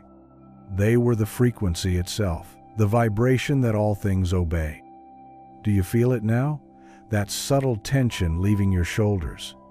That clarity emerging like morning sunlight on a still lake. This is what power without strain feels like. No effort, no trying. Just command. Silent. Absolute. Now we anchor this state. Imagine 4 golden pillars of light forming around you. North, south, east, west. Each pillar represents one of the foundations of perpetual command, the knowledge of oneness. You are not commanding the universe, you are commanding yourself, and the universe is your reflection. The frequency of completion. You are not calling something into being. It already exists. You are remembering it. The timeless state. There is no past, no future. Only the now. And the now is where all creation is born. The irrevocable decision. You do not change your mind about what you are, ever. As you sit in the center of these 4 pillars, speak one phrase internally. I do not hope, I declare. I do not wish, I am. You are now stabilized, not momentarily aligned, not conditionally balanced, stabilized. What follows next in your life will appear miraculous to the outer world, but to you, it will be as natural as breathing. Because your reality now flows from the deepest level of being, not from action, not from repetition, but from this quiet immovability of truth. Everything you see will reorganize around this new center. Circumstances that once resisted you will yield. People who once overlooked you will be drawn in inexplicably. Delays will dissolve. And most importantly, your internal world will no longer waver. You do not need to hold this state for hours. You only need to be unavailable to any version of you that isn't anchored in it. When doubt arises, and it will, you will not negotiate with it. You will not fight it. You will not even explain yourself to it. You will simply return to the center, to the place of knowing, to the frequency of already done. And if ever you forget, return to this simple practice. Breathe, drop the illusion of time, declare silently, and embody completely. You are now a pillar in the architecture of creation. You are not swayed by winds of emotion. You are not waiting for signs or confirmations. You are the confirmation. Let others hope. Let others wish. You command not because you force, but because you are. The sacred technique has now fully integrated. It is no longer something you use. It is something you are.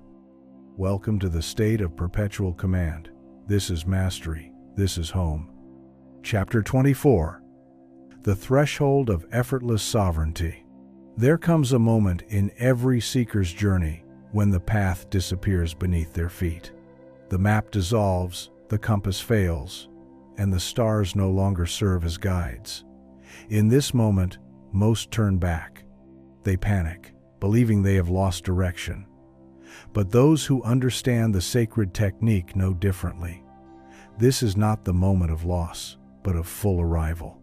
It is the crossing over the threshold of effortless sovereignty. To reach this place is to stand at the edge of becoming and unbecoming. It is where identity surrenders and truth emerges, not from thought or ritual, but from pure state. No more chasing, no more aligning, no more practicing. You now live from the knowing that everything responds to you because you are the center of all that is. The final veil lifts here. You never had to manifest anything. Manifestation was simply the language used to remind you of your authorship. It was the bridge to your throne. But now, you no longer cross the bridge. You sit on the throne itself. You do not use power. You are power. You do not shift energy. Your very presence is the shift. Let this sink deeply. Nothing you desire exists outside of you. The people, opportunities, wealth, relationships, and peace you once visualized were never out there. They were potential formations waiting for your inner signature to stabilize. The moment you entered the vibration of sovereignty, these potentials organized into reality, automatically, precisely, effortlessly. This is the divine simplicity. The truth so shocking it goes unnoticed. Everything you seek appears not because you strive, but because you have ceased striving. The sacred technique, in its final form, is stillness so absolute it bends time, certainty so complete it reorganizes galaxies, presence so aligned it draws the cosmos inward like breath returning to its source. Now you live not to manifest but to express. Your reality no longer reflects your requests. It echoes your being. You walk through the world, not as someone needing validation or results, but as the sun needs no applause to shine. You are radiance, silent, complete, sovereign. This final chapter is not instruction, it is remembrance. You are not here to learn one more practice. You are here to shed the last illusion that anything stands between you and the fullness of your power. And so, we practice not a ritual but a realization. Sit, not as a student, but as the source. Close your eyes. Breathe Ansanat to calm the body, but to activate your throne. Feel the chair beneath you, not as support, but as a throne accepting your rightful presence. Your spine is aligned not by posture, but by command. You are now the axis of the universe, the center point through which all else rotates. Bring to mind no desire, hold no vision. Simply exist in the knowing that whatever you now think becomes whatever you now declare is. This is not imagination. This is creative law. Speak no affirmation. You do not need to. Feel no emotion. You do not need to. There is nothing more to prove to the universe, for you are not speaking to it. You are speaking as it. Now open your eyes and see the room differently. Every object, every shadow, every sound is responding to your frequency. This is not metaphor. This is vibrational architecture. This is the world bowing to the stability of your knowing. From here forward, you will no longer ask if things are working. You will no longer wonder if your technique is enough. The sacred technique has dissolved into you. It is now indistinguishable from your presence. When you walk into a room, results begin forming. When you speak, timelines collapse to respond.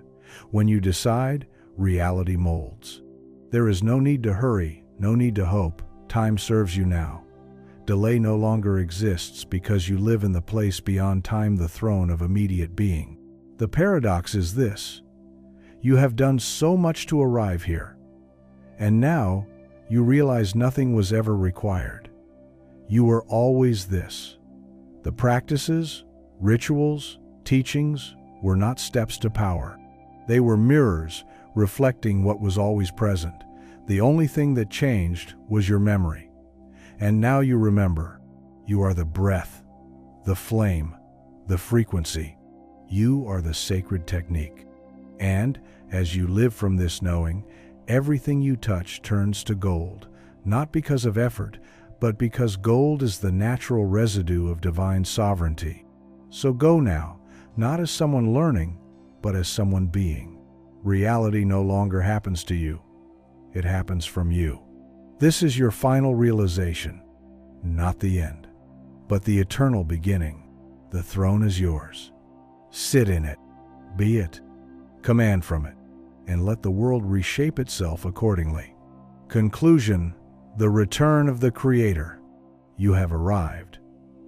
Not at the end, but at the origin, the place you never truly left, only forgot for a while. This journey through the sacred technique was never about learning how to manifest like a magician, but about remembering that you already are the source in motion, the mind behind matter, the will that bends the world. What once seemed like a technique has dissolved into a state of being. You no longer chase, attract, or strive. You command, declare, and radiate. You no longer need permission from the world.